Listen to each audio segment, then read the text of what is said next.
नमस्कार प्यारे दोस्तों, कैसे हो आप सभी। उम्मीद करती हूँ कि बहुत अच्छे होंगे और अच्छे से मन लगा के पढ़ाई कर रहे होंगे। दोस्तों, मुझे मालूम है कि कल वीडियो नहीं आई तो आप सभी परेशान हो रहे हो। आपके कमेंट भी आ रही है कि मैडम वीडियो क्यों नहीं आई कल, और आज भी अभी तक नहीं आई है, लेकिन अब आ रही है वीडियो आपके लिए। आप परेशान मत हो, मैंने कल ही कंटेंट लिख लिया था लेकिन मैं वीडियो अपलोड नहीं कर पाई, अब कर रही हूँ। ठीक है दोस्तों, तो आप परेशान मत हो, बिल्कुल भी ऐसा नहीं होगा कभी कि मैं वीडियो आपके लिए नहीं लेके आऊँ। बाई चांस कोई बहुत ही ज़्यादा इमरजेंसी होती है, बहुत ही ज़्यादा मुझे काम आ जाते हैं, मैं नहीं बना पाती, तो वो बात अलग है। ठीक है, तो दोस्तों आप सभी को मालूम है कि हमने संत काव्य और सूफी काव्य पढ़ लिया है। अब हम पढ़ेंगे इसमें सगुण भक्ति धारा, मतलब कि निर्गुण भक्ति धारा के अंतर्गत आते हैं दोनों, संत काव्य और सूफी काव्य। अब पढ़ेंगे सगुण भक्ति धारा, और इसमें आप सभी को मालूम है कि राम काव्य आता है और कृष्ण काव्य आता है। ठीक है, तो पहले पढ़ लेते हैं कि सगुण भक्ति धारा है ये क्या है। ठीक है, इसके बारे में एक बार जानकारी दे देती हूँ आपको, उसके बाद हम राम काव्य के बारे में पढ़ेंगे। ठीक है दोस्तों, चलो स्टार्ट करते हैं। देखिए दोस्तों, इसमें फर्स्ट पॉइंट मैंने आपके लिए दिया है कि सगुण होता क्या है। सबसे पहले तो आपको ये जानना है कि सगुण भक्ति धारा है ये क्या है। ठीक है, तो देखिए दोस्तों, जिन भक्त कवियों ने साकार ईश्वर की, मतलब कि उनकी तस्वीर को, उनके रूप को सामने रख कर के उनकी उपासना की, और उस उपासना में ही उन्होंने जो काव्य रचना की थी ना, उसी को कहते हैं सगुण भक्ति काव्य। ठीक है दोस्तों, और यही लिखा गया है इस पॉइंट में। देखिए, जिन भक्त कवियों ने साकार ईश्वर की उपासना की थी और जो काव्य रचना की थी उसको ही सगुण भक्ति काव्य कहा गया है। ठीक है दोस्तों,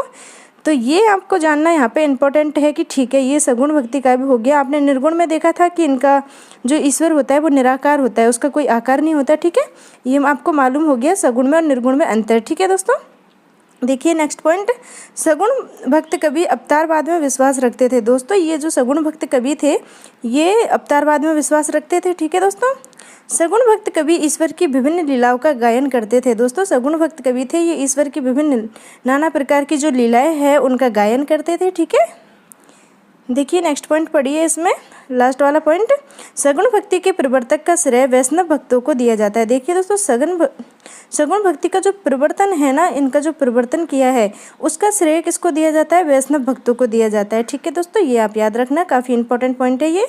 देखिए यहाँ पे मैंने आपके लिए शॉर्ट में ये लिख दिया, ये जो इतनी मैंने आपको सुनाई है कहानी, मतलब कहानी भी है और एक तरह से आपके अंदर समझ विकसित होगी कि सगुण भक्ति काव्य धारा है ये क्या है इसके बारे में। ठीक है, तो देखिए सगुण भक्ति काव्य धारा है, ये सगुण भक्त कवियों ने इसमें साकार ईश्वर की उपासना की। ठीक है, जिसका कोई आकार नहीं होता है, और उसी को कहा गया है सगुण भक्ति काव्य धारा। ठीक है, डायरेक्ट शॉर्ट में आपको यहाँ पे समझ आ गया।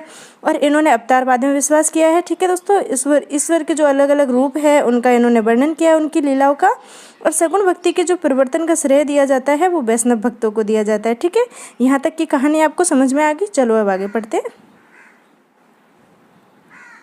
देखिए दोस्तों, आगे है सगुण भक्ति काव्य धारा के भेद, जो कि मैं पहले 2 बार आपको करवा के दिखा चुकी हूँ, लेकिन कोई दिक्कत नहीं है, हम जैसे जैसे पढ़ेंगे तो दोबारा से देखेंगे, कोई इसमें बड़ी बात नहीं है। तो देखिए दोस्तों, पहली है इसमें रामाश्रयी काव्य धारा। ठीक है, दूसरी है कृष्णाश्रयी काव्य धारा।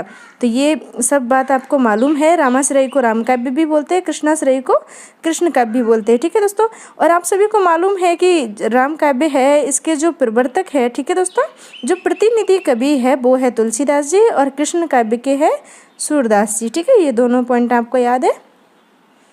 अब देखिए दोस्तों, यहाँ पे अब हम देखिए यहाँ तक का आपको विभाजन इनका समझ में आ गया। ठीक है, ये सगुण भक्ति धारा के भेद है 2। तो आज हम पढ़ेंगे किसके बारे में, रामाश्रयी जो काव्य धारा है, मतलब राम काव्य को पहले पढ़ेंगे, उसके बाद हम लास्ट में पढ़ेंगे कृष्ण काव्य को। ठीक है दोस्तों, तो चलो स्टार्ट करते हैं। देखिए दोस्तों, राम काव्य धारा है ना, इसके सबसे पहले तो आप प्रवर्तक का नाम जान लीजिए। इसके जो प्रवर्तक है ना दोस्तों, वो है आचार्य रामानंद जी। ठीक है, आचार्य रामानंद जी है, ये इसके प्रवर्तक है। ठीक है, इसका नाम आपको याद रखना है। देखिए, तुलसीदास जी इसके प्रवर्तक नहीं है, इसके प्रतिनिधि कवि है। ठीक है दोस्तों, प्रतिनिधि कवि है तुलसीदास जी, गोस्वामी तुलसीदास जी। तो ये दोनों में आपको अंतर मालूम होना चाहिए कि इसके प्रवर्तक है रामानंद जी और इसके प्रतिनिधि कवि है वो है तुलसीदास जी। ठीक है, यहाँ तक मालूम हो गया। अब देखिए, जिन सगुण भक्त कवियों ने, सगुण मतलब कि जो ईश्वर के रूप को सामने देख करके, मतलब आकार को देख करके उसकी उपासना करते थे, वो सगुण भक्त कवि, उनके द्वारा भगवान विष्णु का जो अवतार है ना, जिसको राम के नाम से जाना जाता है, उसकी उपासना की गई थी, और उसी को बोलते हैं राम भक्ति काव्य। ठीक है, दोस्तों उसी को बोलते हैं राम भक्ति काव्य, और उसमें जो काव्य लिखा गया ना उसी काव्य को बोलते हैं रामाश्रयी काव्य धारा। ठीक है, आपको समझ में आ गई। चलो हम पढ़ते हैं इसको एक बार। देखिए, जिन सगुण भक्त कवियों के द्वारा भगवान विष्णु के अवतार के रूप में राम की उपासना की गई और राम की भक्ति में ही काव्य सृजना की गई, उसी को राम भक्ति काव्य धारा बोलते हैं, या फिर रामाश्रयी काव्य धारा भी इसको आप बोल सकते हो। ठीक है दोस्तों, तो यहाँ तक की बात देखिए, इसमें कुछ याद करने की बात नहीं है, आपको सीधी सीधी बात मालूम है कि राम भक्ति काव्य धारा है, इसमें भगवान विष्णु का जो रूप है राम, इसकी पूजा की गई और इसकी पूजा में जो काव्य लिखा गया उसी को बोलते हैं रामाश्रयी काव्य धारा या फिर राम भक्ति काव्य धारा। ठीक है, तो यहाँ तक की बात भी आपको मालूम हो गई। चलो आगे बढ़ते हैं। देखिए दोस्तों, ये पॉइंट बहुत इंपॉर्टेंट है, आपसे पूछ लिया जाएगा कि जो राम के ऊपर जो काव्य लिखा गया उसका आदि स्रोत कौन सा है। ठीक है, उसका आदि ग्रंथ है वो कौन सा है। तो दोस्तों आप जान लीजिए कि वाल्मीकि जी ने जो रामायण लिखी थी ना, ये राम कथा का आदि स्रोत है। ठीक है, वाल्मीकि जी की जो रामायण है ये ही रामायण की मतलब जो कथा है उसका आदि स्रोत है। ठीक है दोस्तों, ये आपको मालूम रखना है।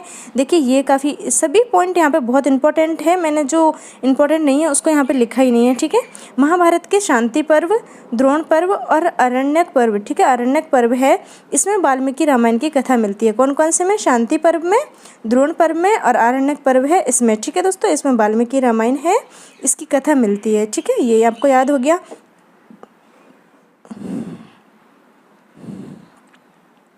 अब देखिए इस पॉइंट में क्या लिखा है कि राम कथा के 4 प्रसिद्ध संवाद है। दोस्तों यहाँ से क्वेश्चन आया है एक बार पिछली बार, तो आपको ये अच्छे से पढ़ना है। देखो मैं ऊपर कर देती हूँ इसको।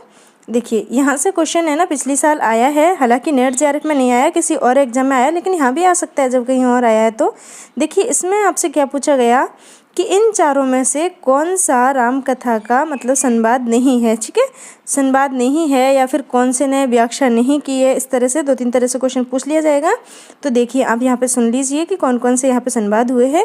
देखिए, शिवजी ने पार्वती जी को रामकथा सुनाई, सबसे पहला संवाद ये है। ठीक है दोस्तों, तो ये आपको याद करना है कि भगवान शिवजी ने पार्वती जी को कथा सुनाई। और जब आप रामायण देखते हो तो आप बीच बीच में देखते हो ना, शिवजी पार्वती जी को सुनाते रहते हैं, तो पार्वती जी बार बार बोलती है कि आगे क्या होगा प्रभु, तो वो बोलते हैं कि अभी रुको, आप देखती जाओ, ऐसे बोलते हैं, आपने देखा होगा। तो ये वही है। ठीक है दोस्तों, शिवजी ने पार्वती जी को राम की कथा सुनाई।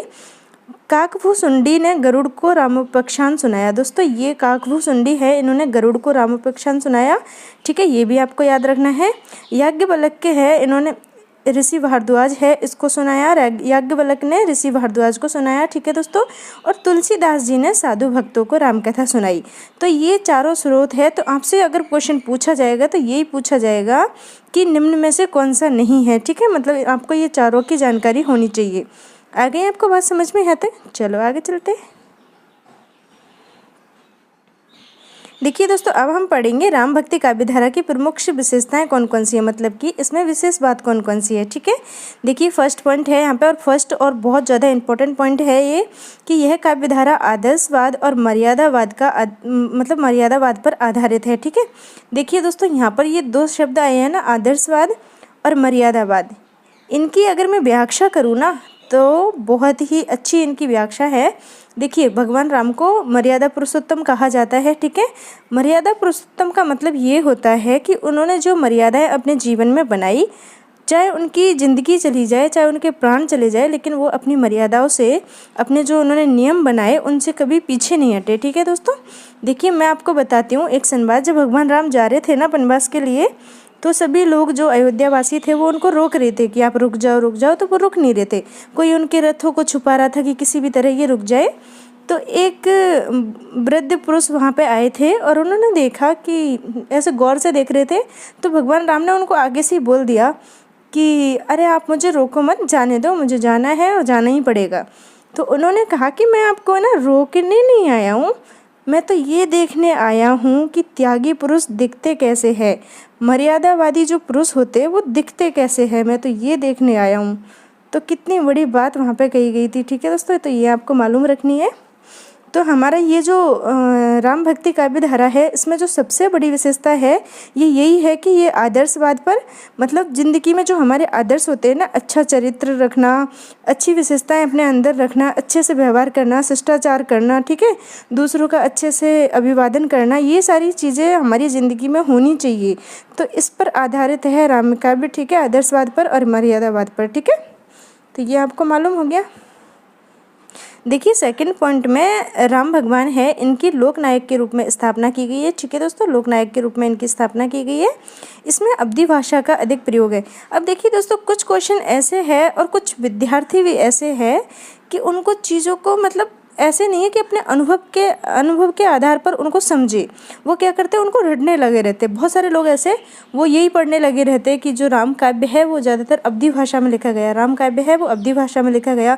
अरे भाई, आपको ये ज़्यादा पढ़ने की आवश्यकता नहीं है, क्योंकि आपको पता है कि राम भगवान यूपी के आसपास के इलाके के थे, ठीक है। तो वहाँ की जो भाषा है, वहाँ की जो लोकल लैंग्वेज थी वो अवधी थी, तो अवधी में ही लिखा जाएगा, ठीक है। तो ऐसा नहीं है, मतलब इसमें अधिकतर प्रयोग ये हुआ है। और भी बहुत सारी भाषाओं में राम काव्य लिखे गए हैं, जिनके बारे में अभी हम विस्तृत चर्चा करेंगे आगे। तो आपको कुछ क्वेश्चन समझ के भी करने हैं, ठीक है। कई बार आपको याद नहीं है, आपने पढ़ा नहीं है, लेकिन क्वेश्चन इस तरह का आया तो आप अपनी समझ पर आधारित भी कर सकते हो, ठीक है दोस्तों। चलो आगे पढ़ते हैं।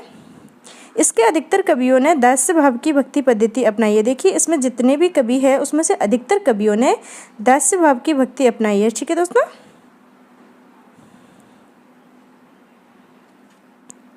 राम काव्य है ना दोस्तों, ये प्रबंधात्मक और मुक्तक दोनों प्रकार के काव्य रचना की गई है इसमें, ठीक है। प्रकृति के अनेक रूपों का चित्रण किया गया है, यहाँ पे प्रकृति के नाना प्रकार के रूपों का यहाँ पे चित्रण किया गया है। इसमें रसों का प्रयोग हुआ है, शांत भक्ति रस की प्रधानता है, ठीक है दोस्तों। देखिए रसों का, बहुत सारे रसों का यहाँ पे प्रयोग हुआ है, लेकिन शांत और भक्ति रस है, इसकी यहाँ पे प्रधानता देखी गई है, ठीक है दोस्तों। देखिए दोस्तों, अधिकतर जो कवि है उन्होंने स्वांत सुखाई की भावना को आधार बनाया है और फिर अपनी काव्य सृजना की है, ठीक है दोस्तों। इसमें दार्शनिक विचारों का भरपूर प्रयोग हुआ है, ठीक है दोस्तों, इसमें दार्शनिक विचारों का भरपूर प्रयोग हुआ है। मानवतावाद, समन्वयवाद और सामूहिकता पर जोर दिया गया है राम काव्य में, ठीक है दोस्तों। ये सभी विशेषताएं हैं राम काव्य में और बहुत इंपॉर्टेंट है ये, ठीक है। आपने रामायण सबने देखी है तो आपको ऐसे भी ये सब आते होंगे, कोई ज़्यादा बड़ी बात नहीं है, ठीक है। लेकिन कुछ पॉइंट है जो यहाँ पे ऐसे थे याद करने वाले, वो आपको याद करने पड़ेंगे, ठीक है दोस्तों। अब देखिए यहाँ पे इंपॉर्टेंट क्वेश्चन आपके लिए बन जाता है कि राम भक्ति से संबंधित प्रमुख संप्रदाय कौन कौन से हैं। तो पहला संप्रदाय है, इसका नाम है श्री संप्रदाय, ठीक है दोस्तों। और इसमें कौन कौन से आचार्य हुए, इनके नाम पढ़ लीजिए। इनका क्रम भी कई बार पूछ लेते, तो ये ही इनका क्रम है, ठीक है दोस्तों, बिल्कुल अच्छे से।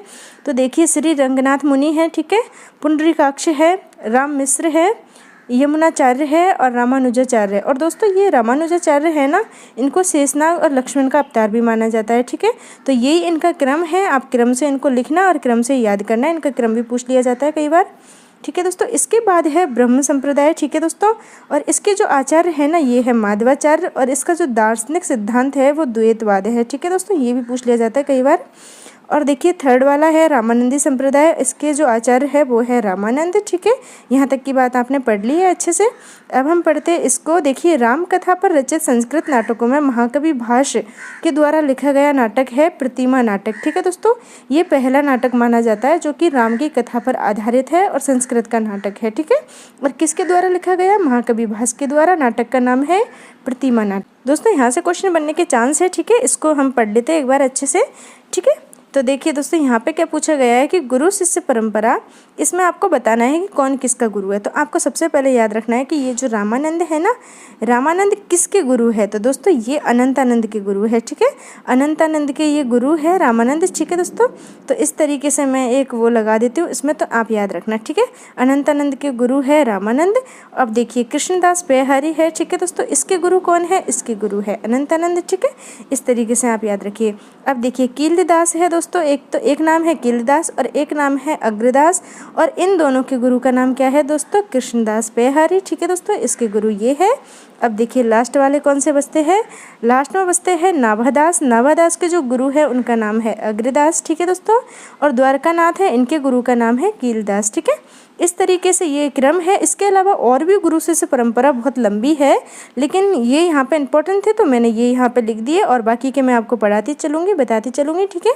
तो ये इम्पोर्टेंट है आपके लिए। अब देखिए दोस्तों, ये मैंने आपके लिए इसलिए रखा है कि कई बार है ना, राम के ऊपर कितना काव्य लिखा गया है, किस किस ने क्या क्या लिखा है, उससे संबंधित क्वेश्चन पूछ लिया जाता है। तो ये मैंने आपके लिए एक किताब में से फ़ोटो खींच के प्रिंट लगाई है, इसको आप पढ़ लेना कि किसने। देखिए मैंने आपको अभी बताया था ना कि महाकवि भास ने एक वो लिखा है नाटक, और उसको प्रथम नाटक माना जाता है। देखिए ये रहा ना, भास्कृत प्रतिमा नाटक है, ये प्रथम नाटक माना जाता है जो राम के ऊपर लिखा गया है संस्कृत भाषा में, ठीक है। तो ये सभी बहुत ज़्यादा इंपॉर्टेंट है, इनको आप पढ़ना अच्छे से एक बार, ठीक है। रोक के वीडियो को स्क्रीनशॉट ले लेना और इसको पढ़ना, और हो सके तो लिख लेना, ठीक है दोस्तों।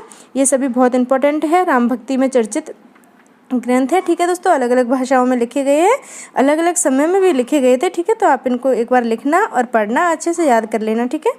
और इससे पहले हम राम काव्य के बारे में, उनकी विशेषताओं से संबंधित और कुछ महत्वपूर्ण बिंदु देख चुके हैं, ठीक है दोस्तों। अभी हम देखते हैं इसमें कौन कौन से कवि है जो प्रमुख है, ठीक है। आज मैं 2-3 कवियों की यहाँ पे बात करूँगी, उसके बाद मैं आपके सामने लेके आऊँगी तुलसीदास जी से संबंधित वीडियो, और वो बहुत अच्छा वीडियो होने वाला है। उसमें बहुत सारी डिटेल मैं आपके लिए लेके आऊँगी, और फिर क्वेश्चन आंसर करेंगे, ठीक है दोस्तों। और देखिए ऐसे कोई मतलब कि बहुत सारे ऐसे कवि हैं जिन्होंने एक एक रचना राम काव्य के ऊपर लिखी है, उनके बारे में मैं आपको जानकारी नहीं दूंगी, क्योंकि आप खुद पढ़ लेना। जैसे कि नाभादास जी है, उनके बारे में आप सभी जानते हो कि उन्होंने जो भक्तमाल लिखा था, तो वो राम काव्य से संबंधित भी उसमें कुछ लिखा हुआ है, ठीक है। इसी तरह से हृदय राम है, उन्होंने हनुमान नाटक नाम का राम गीत नाम की रचना लिखी थी, ठीक है। तो इस तरीके की आप अपनी किताब में जो जानकारी दे रखी है उसको पढ़ना, क्योंकि जिन कवियों के बारे में डिटेल से हमें पढ़ने की आवश्यकता है वो सभी मैं आपको पढ़वा रही हूँ। बाकी एक एक जो पॉइंट है, देखिए ज़्यादा महत्वपूर्ण है, वो सब मैं आपको करवा रही हूँ, ठीक है। कुछ भी छूटना नहीं चाहिए यहाँ से। तो चलो हम स्टार्ट करते हैं। देखिए दोस्तों, जब राम काव्य की बात आती है ना, तो सबसे पहले रामानंद जी की इसमें बात होती है, क्योंकि हिंदी में रामानंद जी को ही इसका प्रवर्तक माना जाता है राम काव्य का, और इसके प्रतिनिधि कवि है वो तुलसीदास जी है। मतलब कि प्रतिनिधि मतलब इसको आगे बढ़ाने वाले कवि, जिसको आगे ले गए थे, वो कवि तुलसीदास जी है, लेकिन रामानंद जी है इसके प्रवर्तक, ठीक है दोस्तों। तो पहले पढ़ेंगे हम रामानंद जी के बारे में। और देखिए दोस्तों, इनके जन्मकाल और मृत्युकाल से संबंधित काफ़ी विवाद है। कोई भी मतलब कहीं भी इनकी डेट है ये क्लियर नहीं लिखी हुई है, लेकिन फिर भी मैंने आपके लिए लिख दी है। पर फिर भी आपको ये याद नहीं करनी, आप ये याद रखना कि 14वीं सदी के आसपास के थे ये आचार्य थे, ठीक है दोस्तों। इतना आप याद रखना। और इनका जन्म स्थान है ये प्रयाग में है, ठीक है दोस्तों। कान्यकुब्ज ब्राह्मण परिवार में ये जन्मे हैं, ठीक है। ये आप इनके बारे में याद रखना। और देखिए 2 पॉइंट और है इनके बारे में। कहा था कि भक्ति उपजी द्रविड़ी लाए रामानंद, मतलब भक्ति है इसका उदय द्रविड़ में हुआ, ठीक है। लेकिन भक्ति का उदय मतलब दक्षिण भारत में हुआ था, लेकिन इसको लेके कौन आए थे यहाँ पे? रामानंद जी लेके आए थे। ये बात इनके बारे में कही गई है। और इनके बारे में हजारी प्रसाद द्विवेदी जी ने कहा कि ये आकाश धर्मा गुरु है, ठीक है दोस्तों। तो ये दोनों पॉइंट आप याद रखना, काफ़ी इंपॉर्टेंट है। यहाँ से देखिए ये हमेशा पूछ लिए जाते हैं इसलिए। और इनके गुरु का नाम है राघवानंद, ठीक है दोस्तों। इनके गुरु का नाम राघवानंद है।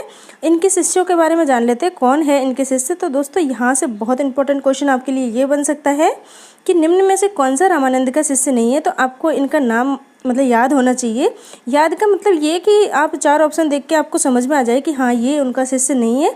इस तरीके से आप इसको एक बार पढ़ लेना, 1-2 बार पढ़ोगे तो पता चल जाएगा, ठीक है। तो देखिए दोस्तों, नाभादास है, इन्होंने अपने भक्तमाल रचना है उसमें रामानंद जी के 12 शिष्यों का उल्लेख किया है, ठीक है। इसीलिए ये नाभादास के बारे में मैंने आपको बताया कि बहुत सारे देखिए बहुत सारे ऐसे भी कवि इसमें है रीतिकाल के हैं जिन्होंने 1-1, 2-2 ग्रंथ यहाँ पे लिखे हैं राम काव्य से संबंधित, तो उनके बारे में भी पढ़ लेना, ठीक है दोस्तों। देखिए अब इनके शिष्य हैं, इनके बारे में हम जान लेते हैं। अनंतानंद है, सुखानंद है, सुरसुरानंद है और भावानंद है, ठीक है दोस्तों। देखिए चारों के नाम के पीछे नंद नंद लग रहा है, अनंतानंद, सुखानंद, सुरसुरानंद और भावानंद, ठीक है दोस्तों। यहाँ पे देखिए नरहर्यानंद, यहाँ भी नंद लगा है, ठीक है। कबीर, पीपा, सेन, धन्ना और रैदास, दोस्तों ये 5 है ना। इन 5 से संबंधित क्वेश्चन हमेशा आता है। मतलब क्वेश्चन जब पूछा जाता है ना आपसे निम्न में से कौन से रामानंद जी के शिष्य नहीं है, तो इन 4 में से ही ज़्यादातर ऑप्शन रहता है। तो इसको आप याद रखना, कबीर है, पीपा है, सेन है, धन्ना है, रैदास है, सुरसुरी है और पद्मावती है, ठीक है दोस्तों। ये 12 शिष्य है इनकी जानकारी मिलती है। और इनकी जानकारी कहाँ से मिलती है, ये क्वेश्चन अगर आए तो आप बता देना कि नाभादास जी की रचना है भक्तमाल, वहाँ से मिलती है, ठीक है दोस्तों। चलो आपको यहाँ तक पता चल गया, आगे पढ़ते हैं। देखिए दोस्तों, इनकी जो प्रमुख रचनाएं हैं ना रामानंद जी की, ये है राम रक्षा स्रोत। ठीक है दोस्तों, ये काफ़ी इंपॉर्टेंट है, राम रक्षा स्रोत। राम तारक मंत्र है, योग चिंतामणि है, वैष्णव मताब्ज भास्कर, ये संस्कृत की रचना है। ठीक है दोस्तों, इनकी श्री रामाचरण पद्धति, ये भी संस्कृत की है। श्री राम की आरती और श्री हनुमान जी की आरती। दोस्तों ये क्वेश्चन हमेशा पूछ लिया जाता है कि आरती की हनुमान लला की, इसके जो लेखक है वो कौन है, तो आपको मालूम है कि रामानंद जी है। ठीक है दोस्तों, एक क्वेश्चन इस तरीके से आपसे पूछ लिया जाता है कि ओम जय जगदीश हरे, ये आरती किसने लिखी है, तो आप मुझे बताना कि ये आरती किसने लिखी है, क्योंकि ये अक्सर पूछ लिया जाता है। ठीक है, आप कमेंट करके मुझे बताना। ठीक है दोस्तों, देखिए अब इसके बारे में विशेष तथ्य कौन कौन से हैं इनको पढ़ लेते हैं। आपको ये मालूम हो गया कि ये आरती रामानंद जी ने लिखी है, हनुमान जी की। ठीक है दोस्तों, हनुमान जी की आरती रामानंद जी ने लिखी है, आरती की हनुमान लला की, ये काफ़ी इंपॉर्टेंट है। देखिए विशेष तथ्य देख लेते हैं यहाँ पे कौन कौन से हैं। इन्होंने दास भाव पद्धति को अपनाकर राम की उपासना की। दोस्तों इनसे पहले क्या था, इनसे पहले भगवान विष्णु की जो पूजा की जाती थी, उपासना की जाती थी, उसको इन्होंने बदल करके और इन्होंने राम की, मतलब कि विष्णु भगवान के अवतार को राम के नाम से पुकार करके राम के रूप में उनकी उपासना स्टार्ट की थी इन्होंने, और दास भाव की पद्धति है ये इन्होंने शुरू की थी रामानंद जी ने। ठीक है दोस्तों, देखिए ये बहुत ज़्यादा इंपॉर्टेंट पॉइंट है, जो इंपॉर्टेंट है ना वही मैं आपके लिए लेके आई हूँ। ऐसे तो बहुत सारे और भी पॉइंट लिखे हुए हैं। ये इंपॉर्टेंट इसलिए है दोस्तों कि ये राजस्थान का जो जयपुर ज़िला है उसके पास में ही गलता नामक एक स्थान है। ठीक है, वहाँ पे रामानंद संप्रदाय की पीठ है। दोस्तों ये बहुत इंपॉर्टेंट है, रामानंद संप्रदाय की पीठ है, और इस पीठ की जो स्थापना की वो की कृष्णदास पेहारी ने। ठीक है, आपसे 4-5 तरीके से क्वेश्चन यहाँ से पूछ लिया जाएगा कि राजस्थान में जो गलता नामक स्थान है वहाँ पे रामानंद संप्रदाय की जो पीठ है उसकी स्थापना किसने की है, आपसे ये पूछ लिया जाएगा। ठीक है, तो कृष्णदास पेहारी ने की है। और इसको और किस नाम से पुकारा जाता है, तो इसको उत्तर तोताद्री के नाम से पुकारा जाता है। ठीक है दोस्तों, और ये जिस तरीके से ना दक्षिण भारत में इनकी जो पीठ है वो वहाँ पे जिस तरीके से फेमस है, प्रसिद्ध है, उसी तरीके से ये जयपुर में जो है गलता नामक स्थान पे ये भी बहुत ज़्यादा प्रसिद्ध है, इसीलिए इसको उत्तर जो तोताद्री है उसकी संज्ञा दी गई है। ठीक है दोस्तों, और ये गलता जो स्थान है ना जयपुर में, इसको गलता गेट, और काफ़ी मतलब इसके आसपास ही गलता गेट है, काफ़ी फेमस जगह है, काफ़ी अच्छी जगह है ये, तो आपको ये याद रखना है। ठीक है दोस्तों, गलता नामक स्थान पर इनकी पीठ है और इसको कृष्णदास पेहारी जी ने इस पीठ की स्थापना की थी। इसको उत्तर तोताद्री के नाम से भी जाना जाता है। ठीक है, मतलब कि इसको संज्ञा दी गई है, तो ये आपको याद हो गया। आगे पढ़ते हैं दोस्तों, रामानंद जी के बारे में यही तथ्य है। ठीक है, देखिए इनके बारे में अगर मैं कहानी आपको सुनाने लगूँ तो काफ़ी लंबी चौड़ी कहानी आपको सुना दूंगी कि ऐसे भी था, ऐसे भी था, लेकिन जो पॉइंट हमारे एग्जाम के दृष्टिकोण से इम्पोर्टेंट है वो यही है। ठीक है, तो ये आपको मालूम हो गए। अब हम पढ़ते आगे। ठीक है दोस्तों अब पढ़ते हैं हम अग्रदास जी के बारे में। ठीक है, और अग्रदास जी है ये 1556 ईस्वी के लगभग, मतलब इसी लगभग में इनका समय दिया, मतलब कि एग्जैक्ट इनका भी नहीं पता। ठीक है, तो इस समय में ये हुए, तो लगभग में पूछा जाए तो आप याद रखना 1556 ईस्वी। दोस्तों ये कृष्णदास पेहारी है ना, जिन्होंने अभी जो हमने देखा है कि गलता में रामानंद संप्रदाय की पीठ की स्थापना की, उनके शिष्य है ये। ठीक है, अग्रदास जी है ये उनके शिष्य है, तो आपको ये भी याद रखना है। ये जाति से डोम थे। ठीक है दोस्तों, डोम एक जाति होती है, ये जाति से डोम थे। ये स्वयं को जानकी का मतलब होता है सीता माता। ठीक है, ये स्वयं को जानकी की सखी मान करके और अग्र अली नाम से, देखिए दोस्तों कितना अच्छा क्वेश्चन है, कितना प्यारा क्वेश्चन है यहाँ पे, कि इन्होंने क्या बोला कि मैं जानकी की सखी हूँ। ठीक है, मतलब कि सीता माता की सखी मानकर अपने आप को, और एक नाम दिया अग्र अली। क्या, अग्र अली, इस नाम से इन्होंने कविता की, काव्य रचना की। ठीक है दोस्तों, और इसी के कारण इनको राम भक्ति परंपरा में रसिक भावना का समावेश करने का श्रेय दिया जाता है। ठीक है दोस्तों, ये बहुत इंपॉर्टेंट है, यहाँ से क्वेश्चन पूछ लिया जाता है कि राम भक्ति परंपरा है उसमें रसिक भावना का समावेश करने का श्रेय कौन से कवि को दिया जाता है, तो ये अग्रदास जी को दिया जाता है। और क्यों दिया जाता है, क्योंकि इन्होंने जानकी की सखी बन करके अग्र अली नाम से रचनाएं लिखना प्रारंभ किया, इसी कारण राम भक्ति परंपरा में इनको रसिक भावना का समावेश करने का श्रेय दिया जाता है। ठीक है दोस्तों, अब इनकी रचनाओं के बारे में पढ़ लेते हैं। देखिए दोस्तों, इनकी रचनाएं हैं ध्यान मंजरी, राम भजन मंजरी, उपासना बावनी, अष्टयाम, इसको रामाष्टयाम के नाम से भी पुकारा जाता है, पदावली है, हितोपदेश भाषा है। दोस्तों इसको दूसरा नाम है हितोपदेश उपाख्यान बावनी। ठीक है, तो ये इनकी रचनाएं हैं, काफ़ी अच्छी रचनाएं दोस्तों इनकी है। और ये अष्टयाम है, इससे संबंधित एक तथ्य जो मैंने यहाँ पे लिखा है, देखिए आपके लिए, देखिए दोस्तों, इनकी जो अष्टयाम रचना है इसको रामाष्टयाम बोलते हैं। ठीक है दोस्तों, ये सीता वल्लभ राम की दैनिक दिनचर्या का चित्रण है। मतलब कि इसमें भगवान राम की, सीता वल्लभ राम है, उनकी दैनिक दिनचर्या क्या थी उसका वर्णन इन्होंने किया है। और राम के ऐश्वर्य रूप की भव्य झांकी यहाँ पर मिलती है। इस रचना में राम का जो ऐश्वर्य रूप था उसकी भव्य झांकी प्राप्त होती है। ठीक है दोस्तों, तो ये दोनों इंपॉर्टेंट पॉइंट है। और देखिए सबसे ज़्यादा इम्पोर्टेंट पॉइंट ये है, और आप पूछो कि ये क्यों है, तो मैं आपको बता दूँ कि जो नाभादास जी है इन्होंने भी एक अष्टयाम नाम के ग्रंथ की रचना की है। और उस रचना उन्होंने जब रचना की अष्टयाम की, तो पहले इसको पढ़ा, इसको समझा और इसका अनुकरण करके फिर उन्होंने रचना की है अष्टयाम की। ठीक है, अनुकरण करने का मतलब ये होता है किसी को देखना, उसको समझना और समझ के उसकी चीज़ों को ना अपना लेना और अपनी ज़िंदगी में वैसे ही करना, उसे बोलते हैं अनुकरण। जैसे कि हम घर पे कुछ भी बोलते हैं, कुछ भी काम करते हैं तो बच्चा हमारा अनुकरण करता है। जैसे कि मान लो कि मैंने पानी पिया तो बच्चा भी कहेगा मुझे पानी पीना है, प्यास लगी है। मैं अगर आपसे प्यार से बात करूँगी कि आप सब क्या कर रहे हो, आप सब कैसे हो, तो वो भी आप करके बात करेगा। मैं कहूँगी कि तू क्या कर रहा है तो वो भी तू करेगा। तो ये होता है अनुकरण। चलो मैं कहाँ से कहाँ पहुँच गई, आप सब जानते हो इसको। तो दोस्तों नाभादास जी है, इन्होंने ये अष्टयाम है इनका, इसका अनुकरण करके और अष्टयाम की रचना की। ठीक है, ये आपको मालूम हो गया। चलो अब आगे बढ़ते हैं। देखिए दोस्तों, अब पढ़ते हैं हम ईश्वरदास जी से संबंधित तथ्य। अब जैसे कि मैंने आपको बताया कि देखिए ये सूफी काव्य के, आपने अभी पढ़ा है, 2-3 दिन ही हुए इनको पढ़े हुए, तो है तो ये सूफी काव्य के, लेकिन यहाँ पे इनकी बात क्यों की जा रही है, क्योंकि इन्होंने राम काव्य से संबंधित ग्रंथ भी लिखे हैं।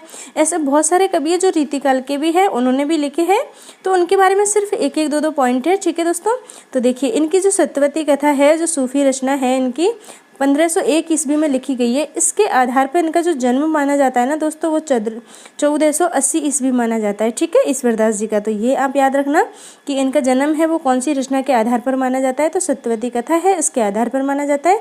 दोस्तों इनकी रचनाएं बहुत सारी है, लेकिन जो राम काव्य से संबंधित है उनके बारे में हम जान लेते हैं। ठीक है, तो देखिए दोस्तों इनकी रचनाओं में भरत मिलाप है और अंगद पेज है। ये दोनों रचनाएं हैं राम काव्य से संबंधित। ठीक है, लिखा भी आपके लिए मैंने।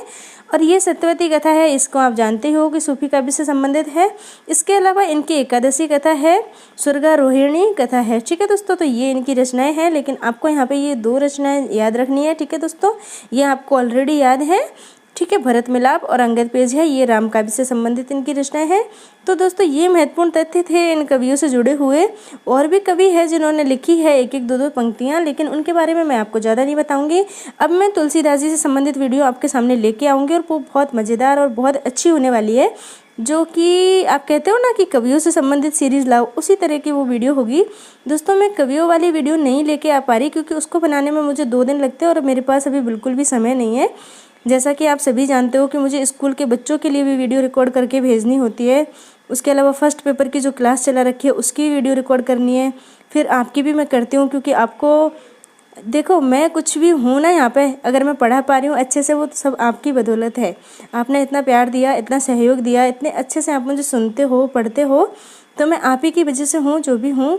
तो मैं आपको तो हमेशा ही पढ़ाती रहूँगी और बहुत ज़्यादा अच्छे से पढ़ाती रहूँगी। तो आप पढ़ते रहिए मेरे साथ मन लगा के। ठीक है दोस्तों, और मुझे पता है कि आप मेरे से गुस्सा भी हो रहे होंगे, उसके लिए मैं कान पकड़ कर आपसे माफ़ी मांगती हूँ। क्योंकि दोस्तों आपका जो फर्स्ट पेपर है ना, उसकी क्लास में रिकॉर्ड करती हूँ और उसमें मुझे बहुत ज़्यादा समय लगता है। इसीलिए मैं बिल्कुल भी समय टाइम नहीं निकाल पाती आपके लिए कि मैं आपके लिए भी क्लास बनाऊँ। लेकिन ये गलत है, मैं रोज़ एक दिन में कम से कम 1 क्लास तो मेरी आनी चाहिए। कल नहीं आई, उसके लिए माफ़ी मांगती हूँ।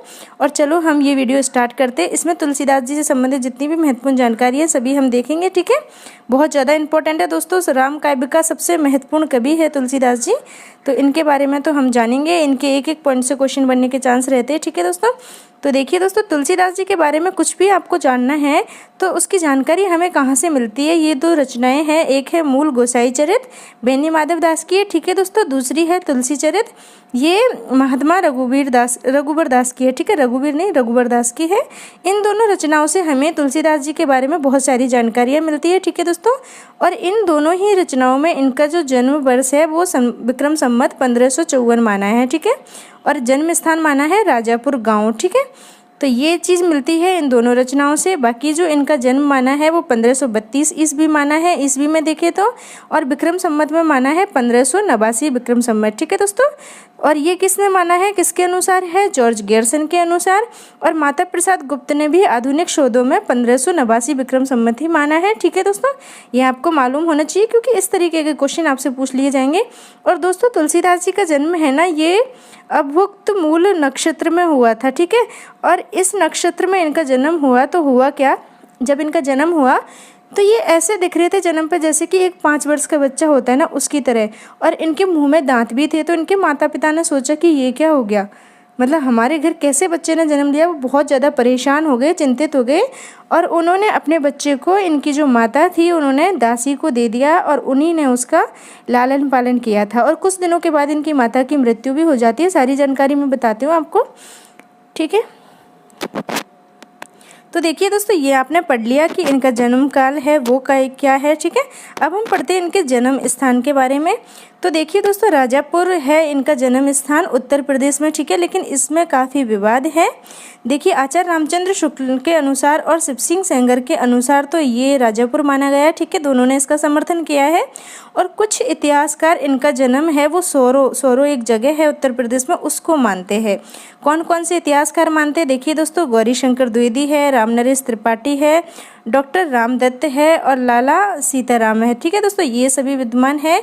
ये इनका जन्म स्थान है वो सौरो मानते हैं। क्यों मानते हैं, इस पद के आधार पर मानते हैं। ठीक है, देखिए इसमें क्या लिखा है, मैं पुनि निज गुरु सन सुनी कथा जो सूकर खेत। दोस्तों, ये जो सूकर खेत है ना, इस सूकर खेत का मतलब देखिए, आचार्य रामचंद्र शुक्ल ने तो बोला है कि ये सूकर खेत है, ये भ्रमवश इन्होंने सौरो समझ लिया है। सूकर खेत गोड्डा जिले में सरयू किनारे एक पवित्र स्थल है। ये किसने बोला, ये बोला है आचार्य रामचंद्र शुक्ल जी ने। ठीक है, अब देखिए, लेकिन जो हजारी प्रसाद द्विवेदी जी है, उन्होंने क्या बोला है, उन्होंने बोला है कि मैं तो इसी मत से, मतलब इसी मत को मानता हूँ कि जो सौरो है वो ही सूकर खेत है। ठीक है, मतलब सूकर खेत का मतलब सौरो है, इन्होंने उसका समर्थन किया है। तो जो आचार्य रामचंद्र शुक्ल जी ने कहा था उसको ही माना है सर्वमान्य रूप से। राजापुर गांव को इनका जन्म स्थल माना है।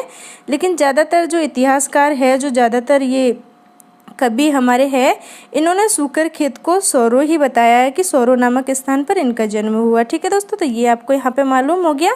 ये थोड़ा सा विवादित है, तो इसमें किसी भी तरह से आपसे उलझा के क्वेश्चन पूछे तो आप इसको कर सकते हो क्योंकि आपको पता चल गया है। ठीक है, राजापुर गांव है, ये आचार्य रामचंद्र शुक्ल ने और शिव सिंह सेंगर ने माना है। बाकी ये जो 5 यहाँ पे इतिहासकार है, इन सभी ने सौरो माना है। लेकिन ये आचार्य रामचंद्र शुक्ल है, इन्होंने बोला कि सौरो का मतलब तो यहाँ पे क्या बोलते, गोड्डा जिला है, इसमें सरयू के किनारे एक पवित्र स्थल है, उसका नाम है। सूकर खेत का मतलब सौरो नहीं है, इन्होंने गलत समझ लिया, इन्होंने ऐसा बोल दिया। ठीक है, तो इसीलिए। और लेकिन ये द्विवेदी जी है, इन्होंने सौरो के पक्ष में, मतलब इसको वजनदार बताया है, इसके पक्ष में इन्होंने कहा है कि मैं तो इसी को मानता हूँ। ठीक है, अब देखिए इनका मृत्यु का काल है वो क्या है। ठीक है, तो इनका मृत्यु काल है 1623 ईस्वी। और अगर देखिए दोस्तों, ये विक्रम संवत में। ठीक है, ये अंदर वाला है, ये दोनों मैंने ईस्वी में लिख दिए, ये विक्रम संवत है। ठीक है, इसको आप विक्रम संवत कर लेना। तो इनकी मृत्यु हुई है 1623 ईस्वी में और 1680 विक्रम संवत। ठीक है दोस्तों, देखिए ये पद है, इसके आधार पर कहा जाता है कि इनकी मृत्यु इस दिन हुई है। संवत 1680, 80 गंग के तीर, श्रावण शुक्ल सप्तमी, तुलसी तज्जो शरीर। देखिए दोस्तों, यहाँ पे लिखा है श्रावण शुक्ला सप्तमी। ठीक है, लेकिन इसको क्या किया, देखिए इसके बारे में भी काफ़ी विवादित है ये मामला। क्यों है विवादित, देखिए आप। बाबा बेनी माधव है, बाबा बेनी माधव दास, जिनके बारे में हमने सबसे पहले पढ़ा है इस वीडियो में। तो बाबा बेनी माधव दास है, इन्होंने अपनी रचना मूल गोसाई चरित है, उसमें इस श्रावण शुक्ला तीज शनि, ठीक है, तीज शनि ये लिखा है। और वर्तमान में इसको ही प्रमाणिक माना गया है, जो कि इन्होंने लिखा है बेनी माधव दास जी ने। ठीक है, बाकी ये जो पद मिलता है ये इस रूप में हमें मिलता है, लेकिन अब वर्तमान में इसको स्वीकार किया गया है। ठीक है, श्रावण शुक्ला तीज शनि। ठीक है, शनि है ये लास्ट में, मतलब कि शनिवार से संबंधित है। ठीक है दोस्तों, तो यहाँ तक की जानकारी आपको मालूम हो गई। देखिए दोस्तों, इनकी माता का नाम है हुलसीबाई। ठीक है, हुलसीबाई इनकी माता का नाम है और इनके पिताजी का नाम है आत्माराम दुबे। ठीक है दोस्तों, देखिए सभी तो इनके पिताजी का नाम आत्माराम दुबे मानते हैं। ठीक है, लेकिन रघुबर दास है, इन्होंने इनके पिताजी का जो नाम माना है वो है मुरारी मिश्र। तो आपको ये याद रखना है, क्योंकि आपसे पूछ लिया जाएगा कि बाबा रघुबर दास के अनुसार बताइए कि क्या है तुलसीदास जी के पिताजी का नाम, तो आपको ये बताना है। ठीक है, मुरारी मिश्र, तो आपको ये याद रखना है। और दोस्तों, इनके बचपन का नाम है ना, ये ये है राम बोला, ठीक है, राम बोला इनके बचपन का नाम है, जो कि इनके गुरु ने बाद में बदल कर तुलसीदास कर दिया, ठीक है। देखिए आगे पढ़ते। देखिए दोस्तों, इनका पालन पोषण किया है दासी चुनिया ने, जैसा कि मैंने आपको बताया अभी ऊपर। तो दासी चुनिया है, इन्होंने क्यों किया इनका लालन पालन, क्योंकि इनके माता पिता बहुत परेशान हो गए कि कैसे बच्चे ने हमारे घर जन्म लिया है, जो मतलब पैदा होने, दोस्तों ऐसा माना जाता है कि ये पैदा हुए तो इन्होंने अपने मुँह से राम नाम का उच्चारण किया। जब एक बच्चा 2 या मतलब 2.5-3 साल की उम्र तक तो वो मतलब शुद्ध तरीके से कुछ भी नहीं बोल पाता, मम्मी से भी तुतला के बोलता है, मम्मा पापा भी क्लियर नहीं बोलता किसी भी चीज़ के बारे में। लेकिन एक पैदा होते ही एक बच्चा अगर राम नाम बोल रहा है तो वो तो अद्भुत है, मतलब अलग ही है सबसे। और ऐसा माना जाता है कि वो पैदा होते ही 5 वर्ष के बच्चे की तरह लगते थे और उनके मुंह में दांत भी थे, ठीक है। तो इन सारी चीज़ों से उनके माता पिता थोड़े से परेशान हो गए कि क्या है ये, मतलब उनको कुछ भी समझ में नहीं आया। तो उनकी दासी थी चुनिया, इसको दे दिया था उन्होंने तुलसीदास जी को, और इन्होंने ही इनका लालन पालन किया। और साथ में ये है बाबा नरहरि दास, ठीक है, ये गुरु है इनके तुलसीदास जी के। इन दोनों ने मिलकर के तुलसीदास जी का लालन पालन किया, ठीक है दोस्तों, ये आपको याद रखना है। और इनकी माता की है ना, तुलसीदास जी की माता की कुछ वर्षों के बाद ही मृत्यु हो जाती है, 5 वर्ष के बाद मृत्यु हो जाती है ना।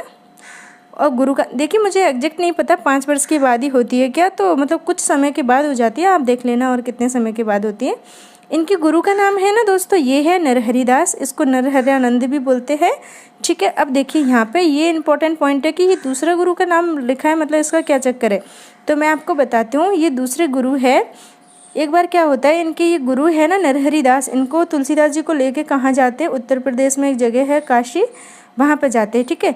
वहाँ जब पहुँचते हैं ना, तो इस बच्चे मतलब तुलसीदास जी से ये शेष सनातन जी है, ये बहुत ज़्यादा प्रभावित होते हैं, बहुत ज़्यादा उनको अच्छा लगता है उनको देखकर, उनकी बातें सुन के और उनको जानकर। तो ये क्या करते हैं, नरहरि दास से कुछ समय के लिए बोलते हैं कि इनको यहाँ छोड़ के जाओ, मैं उनको कुछ शिक्षा देना चाहता हूँ। और किस चीज़ की शिक्षा दी उन्होंने, वेद की, वेदांग की, दर्शन की, इतिहास की और पुराण की, ठीक है दोस्तों, इन सभी चीज़ों की शिक्षा दी थी उनको शेष सनातन ने, इसलिए इनको ना उनका गुरु माना जाता है, ठीक है, दूसरा गुरु माना जाता है तुलसीदास जी का। इनको शास्त्रीय गुरु की संज्ञा भी दी गई है इसको, तो आप ये याद रखना, ठीक है। देखिए दोस्तों, ये वाला पॉइंट है ना, यहाँ पे स्टार लगा रखा है, इसका मतलब ये बहुत ज़्यादा इम्पोर्टेंट है। ये क्यों इम्पोर्टेंट है, ये इसलिए ज़्यादा महत्वपूर्ण है दोस्तों, क्योंकि कई बार क्या होता है, हमारी ज़िंदगी यूं ही चलती रहती है, मतलब हमें खुद ही नहीं पता कि हमारी ज़िंदगी कैसे चलती है, मतलब ऐसे ही बस कट रही है। लेकिन कभी कभी ज़िंदगी में ऐसे उतार चढ़ाव आते हैं, ऐसा मोड़ आता है कि हम अपनी ज़िंदगी को एक दिशा देना चाहते हैं, ठीक है, एक अच्छी दशा और दिशा दोनों देना चाहते हैं। तो उस काम को हमारी ज़िंदगी में कोई ना कोई इंसान होता है जो करता है, पत्नी हो, भाई हो, बहन हो, माता हो, पिता हो, दोस्त हो, या फिर आपका कोई भी सहपाठी हो, कुछ भी हो, ठीक है, कोई ना कोई ये इस किरदार को निभाता है। और ये किरदार है ना हमारे लिए बहुत ज़्यादा अहम बन जाता है। तो राम बोला नाम का जो बच्चा था ना, वो राम बोला से तुलसीदास बना। तो क्यों बना, इसके पीछे इनकी जो पत्नी है ना रत्नावली जी, इनका बहुत बड़ा योगदान है, मतलब इनका ही हाथ है यहाँ पे। आप इसको सकारात्मक तरीके से सोचना, ठीक है, नकारात्मक तरीके से मत सोचना। और ये दीनबंधु पाठक की पुत्री थी। और ये रत्नावली कौन थी दोस्तों, ये तुलसीदास जी की पत्नी थी। अब मैं आपको यहाँ पे एक छोटी सी कहानी सुनाती हूँ, जिससे आपको ये पूरी घटना याद हो जाएगी, ठीक है, और हमेशा के लिए याद हो जाएगी, आप कभी नहीं भूलोगे। और हालांकि आपको थोड़ी बहुत याद भी होगी। तो दिव्या जी, अगर आप मेरी वीडियो देख रही हो तो आपकी बेटी को कह देना कि वो भी इस कहानी को सुन ले। आपका कमेंट मैंने पढ़ा, मुझे बहुत ज़्यादा अच्छा लगा, लेकिन मैं रिप्लाई नहीं दे पाई, मुझे माफ़ करना, ठीक है। तो आपकी बेटी को बोलना वो भी कहानी को सुन ले साथ में। एक बार क्या होता है, ये तुलसीदास जी है, ये ना अपनी पत्नी से बहुत ज़्यादा प्यार करते हैं, ठीक है, ये कभी भी एक दूसरे से अलग नहीं रहे, हमेशा साथ में ही रहते थे, ठीक है। तो एक बार रत्नावली जी ने बोला कि मुझे ना अपने गांव जाना है, मायके जाना है, तो मैं 1-2 दिन में लौट के आ जाऊंगी, आप यहाँ पे रहो। तो तुलसीदास जी ने बोला कि 1-2 दिन में नहीं, आज ही लौट के वापस आ जाना। तो उन्होंने ऐसे ही बोल दिया कि ठीक है, तो मैं शाम तक आ जाऊँगी, लेकिन मुझे अभी जाने दो। तो रत्नावली जी वहाँ से चली जाती है, ठीक है दोस्तों, ये चली जाती है। तो जैसे ही अपने गांव में अगर कोई लड़की जाएगी तो वो अपनी जो सखी है वो आ जाती है, माता कुछ पूछने लगती है, अपने भाई बहनों के साथ बिजी हो जाती है, तो वो भूल जाती है कि मुझे जाना भी है। और एक मतलब उसी दिन जाए और उसी दिन लौट के आ जाए, ऐसा किसी भी लड़की का मन नहीं करता। तो ये भी बेचारी अपने घर पे रहने लगी, मतलब कि भूल गई कि मुझे जाना है। और उधर तुलसीदास जी भूखे बैठे कि इंतज़ार कर रहे थे कि आएंगी, खाना बनाएंगी तब खाऊंगा, क्योंकि देखिए आपने तुलसीदास जी को सिर्फ इस रूप में देखा है कि उन्होंने बहुत अच्छा राम काव्य लिखा है, लेकिन ऐसा नहीं है दोस्तों। वो बहुत ज़्यादा प्रेम करते थे, प्रेम के रूप में भी वो बहुत ज़्यादा अच्छे से लिख चुके हैं। बहुत ही अच्छी परिभाषा उनके काव्य में मिलती है प्रेम की, ठीक है। तो ये इतना प्रेम करते थे कि इनके बिना बिल्कुल भी नहीं रह पाते थे। जब ये शाम तक वापस नहीं आई तो तुलसीदास जी ने क्या किया, अपने घर से निकल गए और कि उनके ससुराल चले गए, ठीक है। मतलब खाना भी नहीं खाया, भूखे प्यासे। जब इनके ससुराल में जाते हैं ना, मतलब कि रत्नावली का मायका है तो उनका तो ससुराल होगा ना, तो वो जा रहे थे तो एक नदी पड़ती है उनके गांव के और ससुराल के बीच में। अब उस नदी को कैसे मतलब कि पार करे तुलसीदास जी, उनको तो तैरना नहीं आता। फिर क्या हुआ, उनको लगा कि एक लकड़ी तैर रही है नदी मतलब पानी के ऊपर, तो वो उस पर बैठ जाते हैं और उससे नदी पार कर लेते हैं। और दोस्तों उनको मालूम भी नहीं हुआ कि वो नदी में ना लकड़ी नहीं थी, वो लाश थी, और वो उसके ऊपर बैठ के और पूरी नदी पार करके आ जाते हैं और उनको एहसास भी नहीं होता है। इतने प्रेम में डूबे हुए रहते हैं वो, ठीक है। वो वहाँ पे पहुँच जाते हैं और पहुँचने के बाद वो दिमाग लगाते हैं कि मैं ना आगे के रास्ते से जाऊँगा तो सब पूछेंगे कि इतनी रात को क्यों आए हो, क्या बात है। तो वो सीधे ही रत्नावली का जो कमरा था उधर की साइड से गए, और गए तो ना ऊपर की तरफ उनका कमरा था, उनकी जो पत्नी है रत्नावली उनका, तो एक सांप लटक रहा था वहाँ पे। उनने समझा कि ये रस्सी है और उसको पकड़ के ऊपर चढ़ गए और अपनी पत्नी के रूम में पहुँच गए। ऐसी कहानी इनके बारे में है, ठीक है। ये कहानी प्रचलित है इनके बारे में, मैं ये नहीं कह रही कि ये बिल्कुल सही है, मैंने ऐसी सुनी है तो मैं आपको ऐसी सुनाऊंगी। तो वहाँ पे पहुँच जाते हैं। फिर इनकी पत्नी देखती है कि स्वामी आप मतलब इतनी रात को और नदी पार करके आप कैसे यहाँ तक पहुँच गए। तो इन्होंने कहा कि तुलसीदास जी ने कहा कि प्रिय, मैं आपसे बहुत प्रेम करता हूँ, मैं आपसे दूर बिल्कुल रह ही नहीं सकता, मुझे अच्छा नहीं लग रहा था, मैंने खाना भी नहीं खाया तो मैं तो आ गया। फिर इनकी पत्नी कहती है कि लाज ना आवत आपको द्वारे आए साथ, मतलब कि आपको लाज नहीं आई बिल्कुल भी, मैं आज ही आई हूँ और पीछे से ही चले आए तुम यहाँ पे। देख देख ऐसे प्रेम को कहा कहूँ मैं नाथ, धिक्कार है ऐसे प्रेम को, अब मैं क्या कहूँ नाथ। मतलब स्वामी पतिदेव मैं आपसे क्या कहूँ अब। अस्थि जन्म में दे मम तामे ऐसी प्रीत, तैसी जो श्री राम में होती न तो भवभीति। मतलब कि दोस्तों ये कह रहे कि तुमने जो मेरी हड्डियों से, मेरे शरीर से, मेरे मतलब मुझसे जो आपने प्रेम किया है ना, मेरे शरीर रूपी तन से, तो इसकी बजाय अगर आप राम नाम से प्रेम करते, श्री राम से प्रेम करते, तो आपकी ज़िंदगी पार हो जाती, आपकी ज़िंदगी तर जाती। आप जैसा प्रेम मेरे से कर रहे हो इससे आधा भी अगर राम से करते तो हमारी दोनों की ज़िंदगी तर जाती। ये इनकी पत्नी ने कहा है, ठीक है। इसका जो भावार्थ है ना वो ये निकलता है, ठीक है। और भी बहुत अच्छी व्याख्या इसकी मैं करके बताऊंगी बाद में, अभी यहाँ पे इतना ही ज़रूरी है, ठीक है। तो ये कहानी है छोटी सी, ये कहानी क्या करती है, इस राम बोला को तुलसी बनाती है, ठीक है। हालांकि इनका नाम तुलसी इनके गुरु ने रखा, लेकिन मतलब एक इंसान है उसका एकदम से मतलब कि वो ऐसे चल रहा है, उसको कुछ सोच नहीं है, लेकिन एकदम से उसकी डायरेक्शन चेंज हो जाती है। तो इसका मतलब क्या है, उसको कोई ना कोई मोटिवेट करता है ज़िंदगी में। तो इनकी पत्नी ने इनको राह दिखाई राम नाम की, ठीक है। तो उसके बाद ये इतने परिवर्तित हो गए और अपनी पत्नी की बातों से इतने ज़्यादा प्रभावित हुए कि पत्नी ने जो भी बोला था ना उसको सुन करके ये भक्ति की ओर एकदम से मुड़ गए, उन्मुख हो गए, ठीक है। भक्ति की ओर उन्मुख हो गए और ये राम नाम में लीन हो गए एक तरह से। उसके बाद इन्होंने राम जी की भक्ति की, ठीक है दोस्तों। और बहुत शानदार काव्य लिखा है राम के बारे में इन्होंने, और पढ़ते हम आगे डिटेल में अच्छे से। देखिए दोस्तों इनकी जो भक्ति की पद्धति है ना वो दास्य भाव की है, ठीक है, दास्य भाव की है।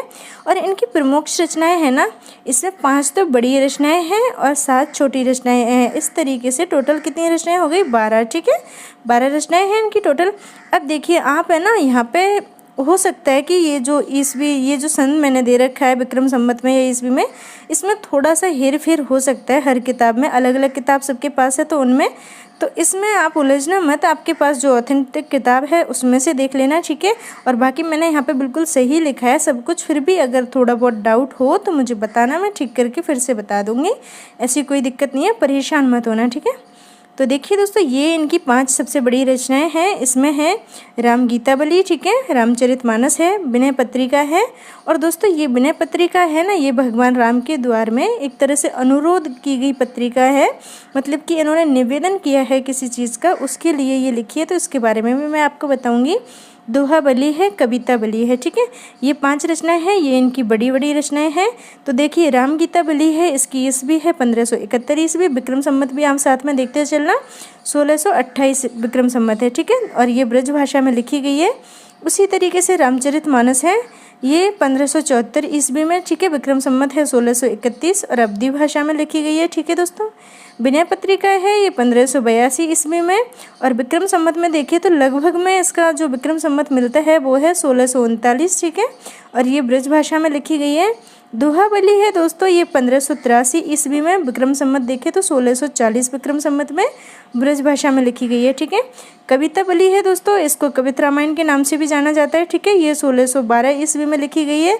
यहाँ पे मैं विक्रम संवत लिखना भूल गई, देखिए लिखने वाली थी लेकिन पता नहीं कैसे भूल गई। और ये भी ब्रज भाषा में लिखी गई है, ठीक है। अब देखिए इनकी जो छोटी रचनाएं हैं इनके बारे में भी पढ़ लेते हैं। तो देखिए दोस्तों, सबसे पहले है कृष्ण गीतावली, ठीक है। इसका जो समय है वो है 1571 ईस्वी, विक्रम संवत में देखें तो 1628 विक्रम संवत, ठीक है। ब्रज भाषा में लिखी गई है। ये रामलला नौछू है दोस्तों, ये 1582 ईस्वी में लिखी गई है, विक्रम संवत 1639, ठीक है, अवधी भाषा है इसमें। पार्वती मंगल है, ये 1582 ईस्वी में लिखी गई है, विक्रम संवत देखिए तो 1639 और अवधी भाषा, ठीक है।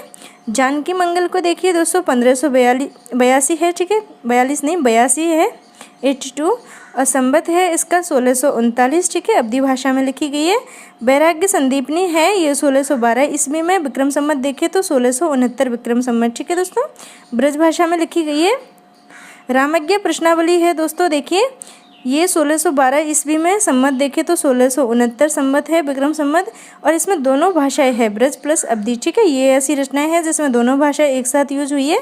बरवे रामायण है, ये 1612 ईस्वी में, विक्रम संवत देखे तो 1669, ठीक है, और अवधी भाषा में लिखी गई। देखिए इतनी सारी रचनाएं मैंने एक साथ पढ़ी है, हो सकता है मैंने पढ़ते पढ़ते कहीं पे भी कुछ थोड़ी बहुत बाई चांस मेरे से गलती हुई है तो उसके लिए माफ़ करते चलना। जो लिखा है वो बिल्कुल सही है, उस पर भी ध्यान देना, ठीक है।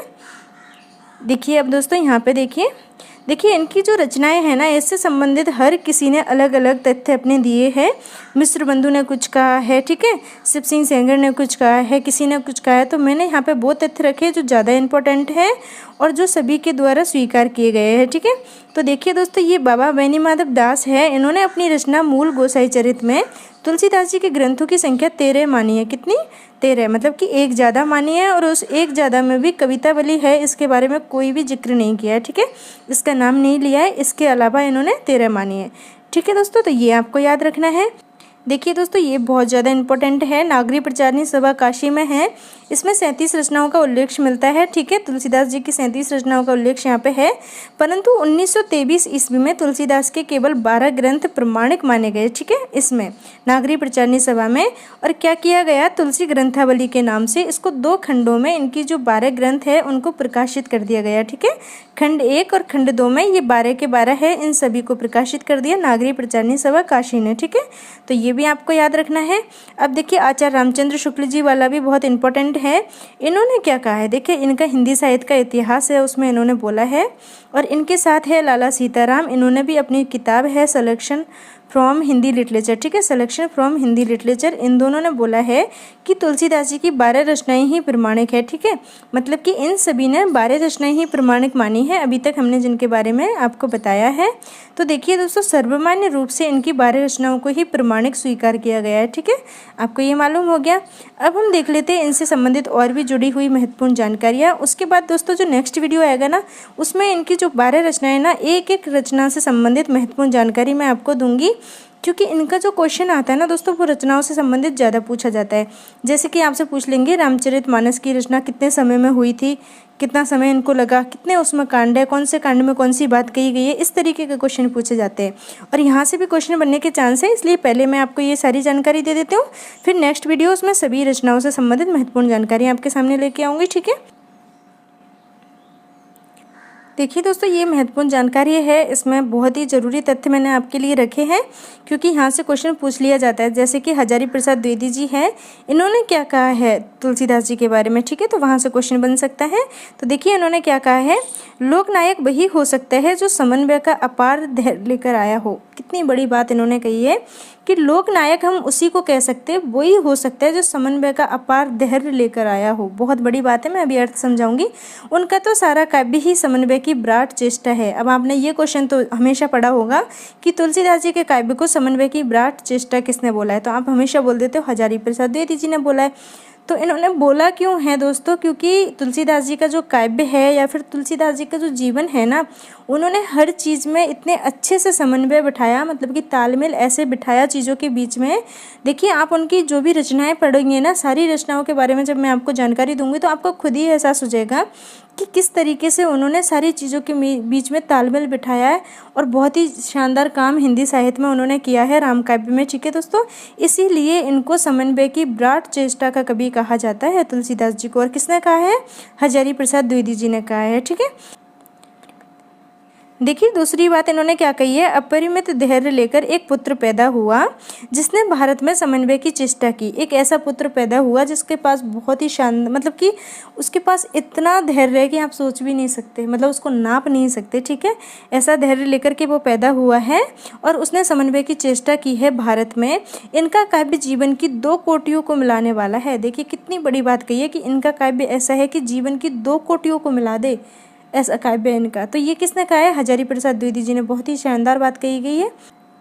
अब ये देखिए दोस्तों, आचार्य रामचंद्र शुक्ल जी ने क्या कहा है इनके बारे में, कि इनकी भक्ति सर्वांग पूर्ण है जो ज्ञान व कर्म को साथ लेकर चलती है।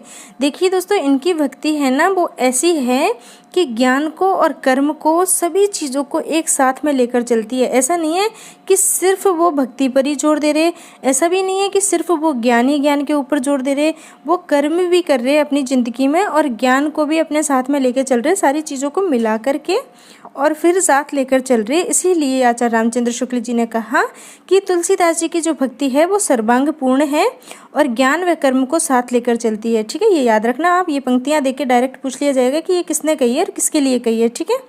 तो ये आप याद रखना। देखिए ये लोक मंगल के साधना अवस्था के कवि है। कितनी शानदार बात कही है कि ये लोक मंगल की, मतलब कि लोक मंगल का मतलब है कि पूरे संसार के मंगल की शुभकामनाएं के लिए साधना अवस्था के कवि है। साधना मतलब कि इन्होंने कठोर साधना की है, साधना मतलब तपस्या, भक्ति एक तरह की, ठीक है। रूपकों का जैसा निर्वाह तुलसी ने किया है किसी अन्य ने नहीं किया। रूपकों का जैसा निर्वाह तुलसीदास जी ने किया है, किसी और कवि ने नहीं किया है। मानस में ज्ञान भक्ति के विवेचन में लंबा सांग रूपक प्रस्तुत किया है इन्होंने, तुलसीदास जी ने। ये कहा है इनके बारे में आचार्य रामचंद्र शुक्ल जी ने। और क्या कहा है देखिए, शुक्ल जी ने हिंदी का जातीय कवि कहा है इनको, किसको, तुलसीदास जी को। ये क्वेश्चन तो कई बार पूछा गया है कि आचार्य राम, ये किसने कहा है कि हिंदी का जातीय कवि है तुलसीदास जी, या फिर तुलसीदास जी के बारे में किसने कहा है कि हिंदी के जातीय कवि है, तो ये कहा है आचार्य रामचंद्र शुक्ल जी ने, ठीक है। तो यहाँ तक की बात आपको मालूम हो गई, आगे पढ़ते हैं। देखिए दोस्तों, ये स्मिथ है ना, ये पाश्चात्य विचारक है, ठीक है। तो इन्होंने क्या कहा है कि तुलसीदास जी को मुगल काल का सबसे बड़ा और महान व्यक्ति इन्होंने माना है, ठीक है। देखिए मुगल काल का सबसे महान व्यक्ति इन्होंने माना है, और इसको इस तरीके से भी पूछ लिया जाता है, मुगल काल का सबसे बड़ा आदमी कौन माना है इन्होंने, तो तुलसीदास जी को माना है, ठीक है। स्मिथ ने, ये काफ़ी अच्छा क्वेश्चन है, डायरेक्ट पूछ लिया जाएगा कभी कभी आपसे कि मुगल काल का सबसे महान व्यक्ति किसको माना गया है और किसने कहा है, ये तो स्मिथ ने कहा है और तुलसीदास जी को माना है, ठीक है। और जॉर्ज इब्राहिम गेरसन है, देखिए पूरा नाम है ये गेरसन का, ठीक है। जॉर्ज इब्राहिम गेरसन, ये पूरा नाम है इनका। तो गेरसन जी ने क्या कहा है कि तुलसीदास को महात्मा बुद्ध के बाद दूसरा सबसे बड़ा लोकनायक कहकर पुकारा है। देखिए कितनी बड़ी बात इनके बारे में कही है। तो दोस्तों इतनी बड़ी बात हर इतिहासकार तो नहीं कहेगा ना, इनमें कुछ बात है तभी तो कहा है इनके बारे में। तो तुलसीदास जी को इन्होंने महात्मा बुद्ध के बाद भारत में सबसे बड़ा दूसरा व्यक्ति माना है, ठीक है। सबसे बड़ा लोकनायक कहकर के पुकारा है गेरसन जी ने, ठीक है। तो आप ये याद रखना। अब देखिए दोस्तों, इनका जो हनुमान बाहुक की रचना है ना, कवि ने अपने किसी अनिष्ट निवारण के लिए की है, मतलब कि हमें कोई दिक्कत होती है तो हम क्या करते हैं ना, ये बोला जाता है कि हनुमान चालीसा पढ़ लो, ये चीज़ें दूर हो जाएंगी। तो इन्होंने हनुमान बाहुक की जो रचना की है ना, इनकी रचना है हनुमान बाहुक, इसकी रचना इन्होंने इसलिए की है कि इनका कोई अनिष्ट कार्य था ज़िंदगी में, कोई अनिष्ट चीज़ थी, उसके निवारण के लिए की है, ऐसा माना जाता है। वर्तमान में ज़्यादातर विद्वान इस रचना को कवितावली की रचना का एक भाग मानते हैं। देखिए दोस्तों, आज का जो दौर है उसमें ये हनुमान बाहुक है, इसको ना कवितावली का एक भाग मात्र माना जाता है। ठीक है, सर्वप्रथम ऐसा किसने बोला है? सर्वप्रथम ऐसा बोला है राम गुलाम द्विवेदी जी ने। ठीक है दोस्तों, ये कवितावली के बारे में ये बोला है इन्होंने कि ये सिर्फ कवितावली का एक भाग है हनुमान बाहुक। ठीक है, तो यहाँ तक की बात आपको मालूम हो गई। अब देखिए, ये नाभादास जी है ना, इनकी चर्चित रचना के बारे में सब जानते हैं कि भक्तमाल है। ठीक है, तो ये सभी जानते हैं, लेकिन इन्होंने इनको क्या कहा है? तो इन्होंने इनको कली काल का वाल्मीकि कहा है। क्या कहा है? कली काल का वाल्मीकि कहकर पुकारा है। तो देखिए कितनी शानदार बात कही गई है। तुलसीदास जी के बारे में एक से बढ़कर एक बातें कही है सभी ने, तो ये बहुत ही ज़्यादा इम्पोर्टेंट है हमारे लिए। अब देखिए दोस्तों, डॉक्टर मधुसूदन सरस्वती ने तुलसीदास जी को आनंद वन का, देखिए कितनी अच्छी बात कही है, आनंद वन का वृक्ष कहकर पुकारा है। किसने? मधुसूदन सरस्वती जी ने तुलसीदास जी को आनंद वन का वृक्ष कहकर पुकारा है। इन चीज़ों को बार बार पढ़ोगे तो याद हो जाएंगी। ठीक है, तुलसीदास जी स्मार्त वैष्णव थे। देखिए दोस्तों, ये काफ़ी अच्छा पॉइंट है यहाँ पे। तुलसीदास जी है ये स्मार्त वैष्णव थे, और ये जो वैष्णव होते हैं इनमें क्या करते हैं? 5 देवताओं की पूजा का मतलब एक विधान होता है, और ये भी उसी चीज़ में भरोसा करते हैं। ठीक है, और कौन कौन से 5 देवताओं की पूजा करते थे? ये विष्णु की, शिव की, दुर्गा की और सूर्य की और गणेश जी की। ठीक है, तो ये 5 देवताओं का पूजन में भरोसा रखते थे तुलसीदास जी। ठीक है, अब देखिए दोस्तों, इनके समय से पहले तुलसीदास जी का जो समय काल था उस पहले कौन कौन सी रचनाएं और किस किस पद्धति में हो चुकी थी। ठीक है, तो देखिए दोस्तों, छप्पे पद्धति में रचनाएं लिखी जा चुकी थी वीरगाथा काव्यों में। ठीक है, और गीत पद्धति में विद्यापति और सूरदास जी के पद लिखे गए थे। कवित सवैया पद्धति में गंग और भाट कवियों की रचनाएं मिलती है। सूक्त पद्धति है, इसमें नीति काव्यों में, मतलब कि ये नीति काव्यों में मिलती है। और दोहा चौपाई पद्धति है, ये प्रमक्षान रचनाओं में, जो सूफी काव्य हमने पढ़ा है वहाँ पे मिलती है। अब आप ये देखिए कि ये जितनी भी पद्धति है ना, ये 5 पद्धति यहाँ पे है, ये पाँचों की पाँचों पद्धति तुलसीदास जी के अकेले के काव्य में है। तो आप समझिए कि कितनी बड़ी ये हस्ती थे, कितना शानदार इन्होंने काव्य लिखा है कि ये जो पद्धति अलग अलग काल में अलग अलग कवियों के द्वारा अपनाई गई थी, वो सभी की सब पद्धति तुलसीदास जी ने अपने काव्य में अपनाई। तो कितना ज्ञान था इनको। ठीक है, तुलसीदास जी ने अपनी रचनाओं में सभी पद्धति एक साथ प्रयोग में लाई, तो ये बहुत बड़ी बात है। तो ये ही विशेष तथ्य है आज की वीडियो में इनके लिए। दोस्तों, कल हमने तुलसीदास जी के बारे में पढ़ा था, आज इनकी रचनाओं के बारे में डिटेल में पढ़ेंगे। ठीक है दोस्तों, और देखिए इनकी 5 रचना है वो बड़ी रचना मानी जाती है, और बाकी की जो 7 रचना है वो छोटी रचना मानी जाती है। ठीक है, 12 रचना इनकी है जो प्रमाणिक मानी जाती है। तो आज हम 5 रचनाओं के बारे में पढ़ेंगे जो कि बड़ी रचनाएं मानी जाती है। ठीक है, और दोस्तों इनकी रचनाओं से काफ़ी सारे क्वेश्चन पूछे जाते हैं, इसीलिए हम डिटेल में इनके बारे में पढ़ेंगे, जो हमारे एग्जाम के दृष्टिकोण से इंपॉर्टेंट है उनको पढ़ेंगे। ठीक है दोस्तों, चलो तो सबसे पहले पढ़ेंगे रामचरितमानस के बारे में। इसको आप सभी जानते हो, इसके नाम से आप परिचित हो, और आप ये भी इस बात से भी परिचित हो कि इसमें अंदर क्या लिखा हुआ है। तो मैं वो बातें आपको बताती हूँ जो हमारी एग्जाम में आती है। ठीक है दोस्तों, चलो स्टार्ट करते हैं इसको। देखिए सबसे पहले तो आपको इसका रचनाकाल पता होना चाहिए। ठीक है, रामचरितमानस का। तो दोस्तों इसका रचनाकाल है 1574 ईस्वी, और अगर आप विक्रम संवत में देखते हो तो 1631 विक्रम संवत है। ठीक है, और इसका समय भी यहाँ पे दे रखा है, देखिए चैत्र शुक्ला नवमी बार मंगलवार संवत 1631। ठीक है दोस्तों, तो ये सारी जानकारी आपके सामने दी हुई है यहाँ पे। ठीक है, हिंदी में इसका महीना भी, बार, सारी चीज़ें दे रखी है। विक्रम संवत में इसका समय दे रखा है अगर ये पूछे तो, और ईस्वी में पूछे तो ईस्वी में भी दे रखा है। बहुत ज़्यादा महत्वपूर्ण है ये रचना, इसीलिए इसकी तो पूरी जानकारी आपको होनी ही चाहिए। देखिए दोस्तों, इस रचना में कितना समय लगा, ये क्वेश्चन पिछली बार मैंने DSSB PGT का एग्ज़ाम दिया था उसमें आया था, और उसके 2-3 सेट में आया था, सिर्फ एक सेट में नहीं आया था, और भी काफ़ी जगह ये आया है पहले। तो ये आपको मालूम होना चाहिए कि इस रचना को लिखने में कवि को, मतलब तुलसीदास जी को जो समय लगा वो 2 वर्ष 7 माह और 26 दिन का समय लगा। ठीक है दोस्तों, तो ये काफ़ी इंपॉर्टेंट है। देखिए यहाँ पे एक एक पॉइंट है वो इम्पोर्टेंट है आपके लिए। इसकी भाषा है ये अवधि है। ठीक है दोस्तों, और देखिए दोस्तों यहाँ पे प्रत्येक कांड के प्रारंभ में उपलब्ध स्तुतियों में संस्कृत भाषा का प्रयोग हुआ है। ठीक है, ये तो नॉर्मल सी बात है।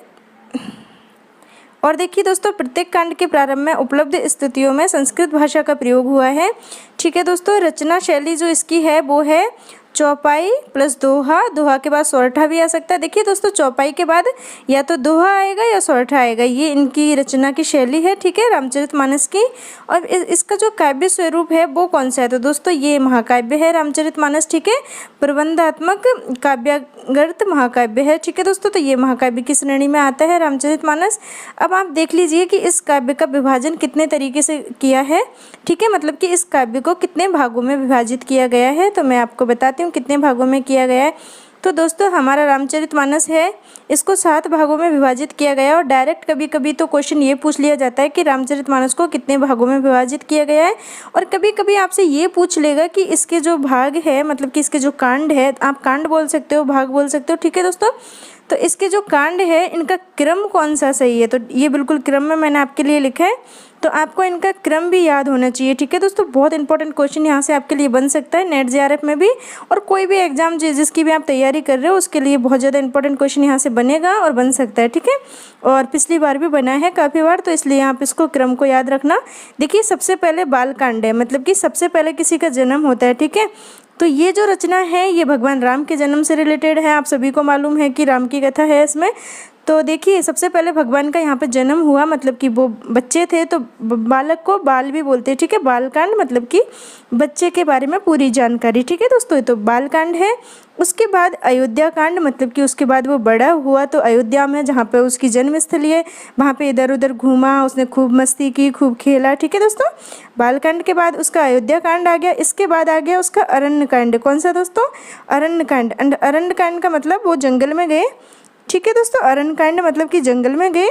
इसके बाद जंगल में गए तो उनको सबसे पहले वहाँ पे कौन मिले, किष्किंधा कांड। तो दोस्तों किष्किंधा में किसकी कहानी है, सुग्रीव और बाली और इन सभी की कहानी है। तो सुग्रीव बाली इनसे मिले थे यहाँ पे, ठीक है, बाली का इन्होंने वध किया था और सुग्रीव इनके दोस्त बने थे। उसके बाद दोस्तों सुंदरकांड आता है, हनुमान जी की, इसमें पूरा सुंदरकांड हनुमान जी से संबंधित है। ऐसा नहीं है कि सिर्फ हनुमान जी के बारे में उसमें लिखा है, उसमें और भी बहुत सारी बातें, हनुमान जी लंका जाते हैं तो वो सारी कहानी भी इसमें लिखी हुई है। तो ये सुंदरकांड हनुमान जी से संबंधित है। लंका कांड है, ठीक है दोस्तों। और उसके बाद है लास्ट में उत्तरकांड, ठीक है, मतलब कि सुंदरकांड से हनुमान जी पता लगा के आते हैं लंका में कि क्या है क्या नहीं है। उसके बाद सभी लंका जाते हैं, वहाँ पे युद्ध होता है, सीता जी को वापस लेके उत्तरकांड मतलब वापस अपनी अयोध्या में आ जाते हैं, ठीक है। तो आपको इनका क्रम याद करना है, कैसे भी आप अपने मन में इसको याद रखो, लेकिन आपको याद करना पड़ेगा, ठीक है। लेकिन आप अच्छे से ऐसे क्रम से याद करोगे ना, अपने जीवन के क्रम ले लो कि पहले मेरा जन्म हुआ, फिर मैं अपने गांव में इधर उधर खेला, फिर वो तो देखिए वहाँ पे जंगल की बात है तो वो जंगल में गए थे। आप शहर में पढ़ने के लिए जाते हो तो वो जंगल में गए थे, वहाँ उनका दोस्त बना कौन, सुग्रीव उनका दोस्त बना था, उसका भाई था बाली, उसको मारा था। सुंदरकांड है, हनुमान जी से संबंधित है। कोई भी विपदा आप अक्सर घर में पढ़ते हो, मेरे पापा जी रोज़ सुंदरकांड का पाठ करते हैं। तो सुंदरकांड है, इसमें हनुमान जी जाते हैं लंका और सारी चीज़ों का पता लगाते हैं, बहुत अच्छी बात है इसमें। इसके बाद लंका कांड है, लंका में जो भी घटना घटित होती है, राम जी जाते हैं, रावण राम के बीच में जो युद्ध होता है वो सारी चीज़ें इसमें आ जाती है। उसके बाद है उत्तरकांड, मतलब कि सारी चीज़ें वहाँ पे ख़त्म करने के बाद वापस अपने वहाँ पे आते हैं राम भगवान सीता जी और उनके साथ, तो वो सारी घटनाएं इसमें है। तो एक तरह से एक क्रम अपने आप ही बन गया, क्योंकि आपको इसकी कहानी पता है और आजकल तो हर किसी के घर में रामायण चल रही है, तो आप सभी इसको बहुत अच्छे से जानते हो, तो ये आपको याद हो जाएगा। अच्छे से आप 2-3 बार पढ़ना, ठीक है। देखिए दोस्तों ये हो गए आपके कांड, बहुत इंपॉर्टेंट है, इसको आप याद कर लेना।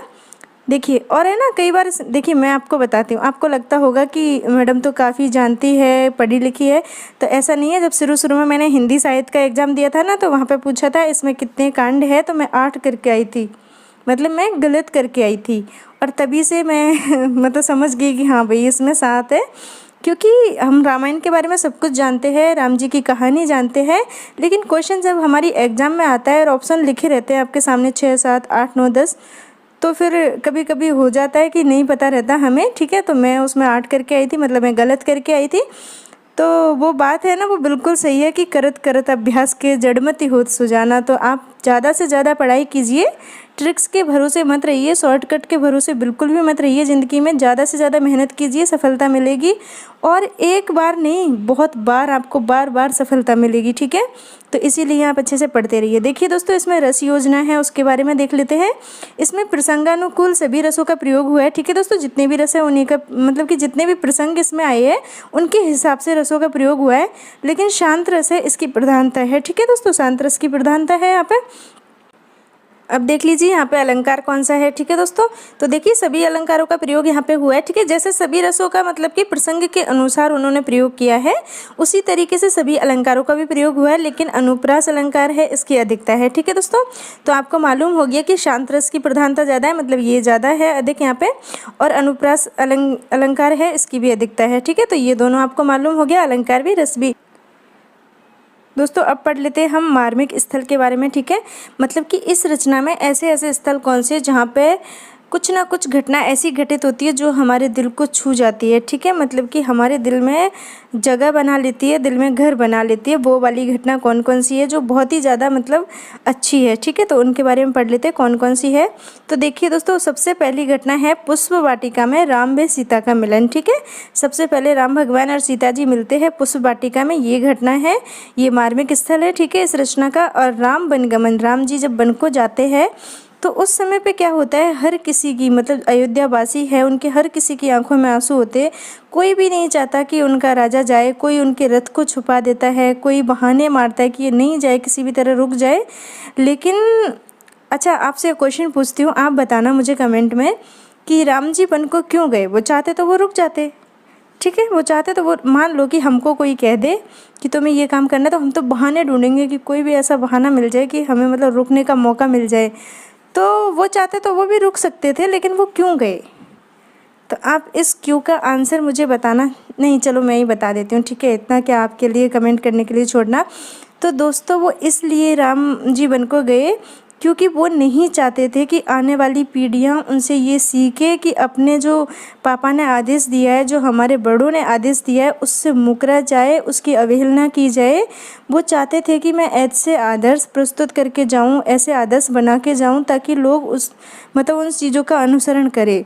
इसीलिए वो वन को गए ताकि आने वाली पीढ़ियाँ उनसे कुछ सीखे। ठीक है, ऐसे ही नहीं गए कि उनको दिखाना था या फिर मानना ही था पिताजी की बात। वो चाहते तो अपने पिता की बात नहीं मानते, लेकिन उनके मन में एक ही बात आई कि अगर मैं वन को नहीं जाऊँ, मतलब वन को नहीं जाऊँगा तो ये पीढ़ियाँ मेरे से क्या सीख लेंगी, क्या सीखेंगे ये मेरे पीछे वाले लोग, ये मेरे जो भाई है ये मेरे से क्या सीखेंगे? जब मैं बड़ा होके ही ऐसे करूँगा तो ये मेरे से क्या सीख लेंगे? इसीलिए भगवान राम वन को गए कि आने वाली पीढ़ियाँ क्या सीखेंगी। ठीक है, तो ये बहुत ज़रूरी है, यहाँ पे मार्मिक स्थल है। अब देखिए दशरथ का मरण, इनके पिताजी की जब मृत्यु होती है, ये काफ़ी मार्मिक स्थल है क्योंकि ये यहाँ पे रहते नहीं है। ठीक है, चित्रकूट प्रसंग है। देखिए दोस्तों, मैं सभी बता देती हूँ आपको। वन मार्ग में राम, ठीक है, लक्ष्मण को शक्तिबाण लगना, लक्ष्मण को शक्तिबाण लगता है तो राम जी बहुत ज़्यादा दुखी हो जाते हैं कि मैं माता से जाके क्या कहूँगा। लक्ष्मण को वो अपने मतलब कि भाई तो मानती है, लेकिन लक्ष्मण को इतना ज़्यादा चाहते हैं, इतना प्रेम करते हैं कि उसको जब वो परेशान दे मतलब कि उसको शक्ति लगी होती है और वो देखते हैं तो बहुत ज़्यादा परेशान हो जाते हैं, रोने लगते हैं।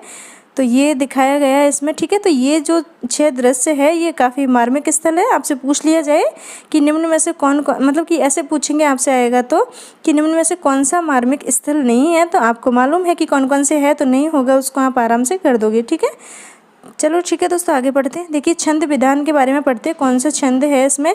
तो दोस्तों दोहा व चौपाई व दोहा छंद की प्रधानता के साथ साथ 18 प्रकार के छंदों का प्रयोग हुआ है। ठीक है, इसमें चौपाई और दोहा के साथ साथ में 18 छंदों का प्रयोग और हुआ है, तो ये आपको याद रखना है।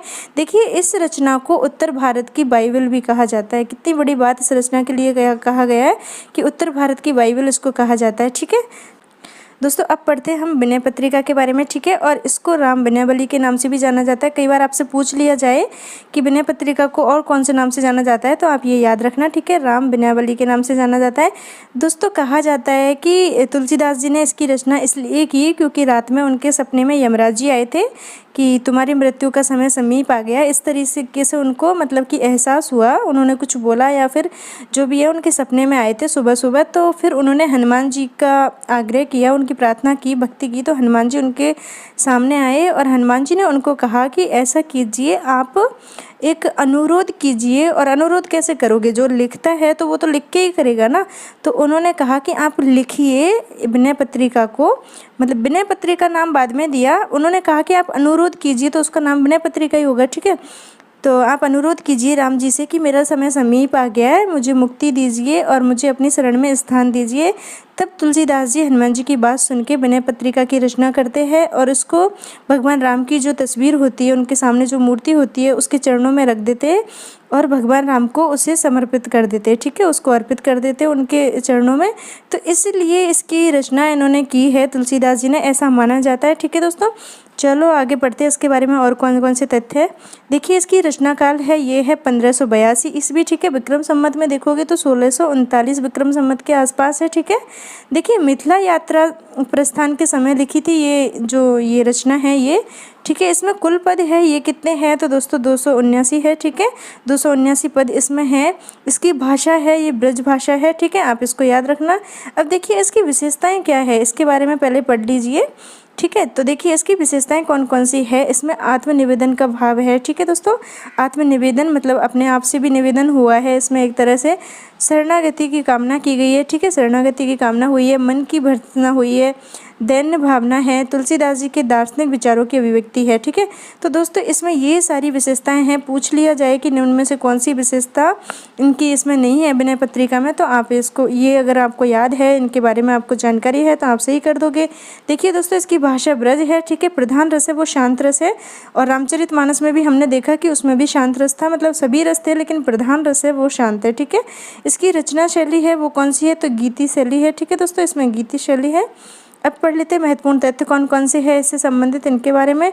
तो देखिए दोस्तों महत्वपूर्ण तथ्य में सबसे पहले ये है, इस रचना में तुलसीदास जी के स्वयं के बारे में जानकारी मिलती है। मतलब कि इनकी जितनी रचनाएं हम पढ़ते हैं तो ज़्यादातर राम भगवान के जीवन के आसपास लिखी गई है, मतलब उनके ही किरदार के बारे में लिखी गई है। लेकिन इनकी ये रचना है, इसमें इनके खुद के बारे में जानकारी मिलती है, अपने खुद के बारे में, तुलसीदास जी के बारे में। ठीक है, तो इसीलिए बहुत सारे जो इतिहासकार है वो क्या कहते हैं, वो कहते हैं कि रामचरितमानस राम को जानने के लिए और विनय पत्रिका है ये तुलसीदास जी को जानने के लिए काफ़ी है, मतलब पर्याप्त है। इन दोनों रचनाओं के बारे में ये बोला जाता है।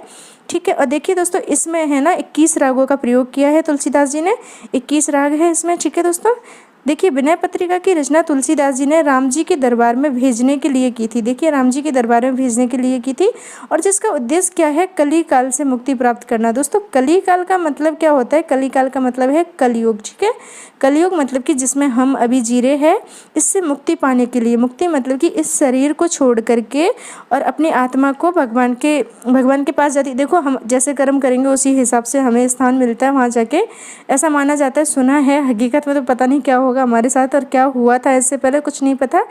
लेकिन यहाँ पे जो तुलसीदास जी ने कहा, ये कहा है कि कलिकाल मतलब इस कलयुग से मुझे मुक्ति दिलाओ भगवान, और अपने चरणों में मुझे स्थान दो, इसीलिए इस रचना को उन्होंने लिखा है। ठीक है दोस्तों, देखिए इसमें मुख्य पद है ना, ये है पहला वाला, ये है बहुत ज़्यादा इम्पोर्टेंट है। और मैं आपको बता देती हूँ कि ये जो पद है ना, इसको निराला जी की जो पत्नी थी ना मनोरमा देवी, वो गाती थी और बहुत ही शानदार अच्छी आवाज़ में, सुरीली आवाज़ में गाती थी। श्री रामचंद्र कृपालु भजू मन हरण भव धारणु। तो दोस्तों ये है ना, ये काफ़ी अच्छा इनका भजन है, पद है। ठीक है, तो आप इसको पूरा पढ़ना अगर आपको समय मिले तो।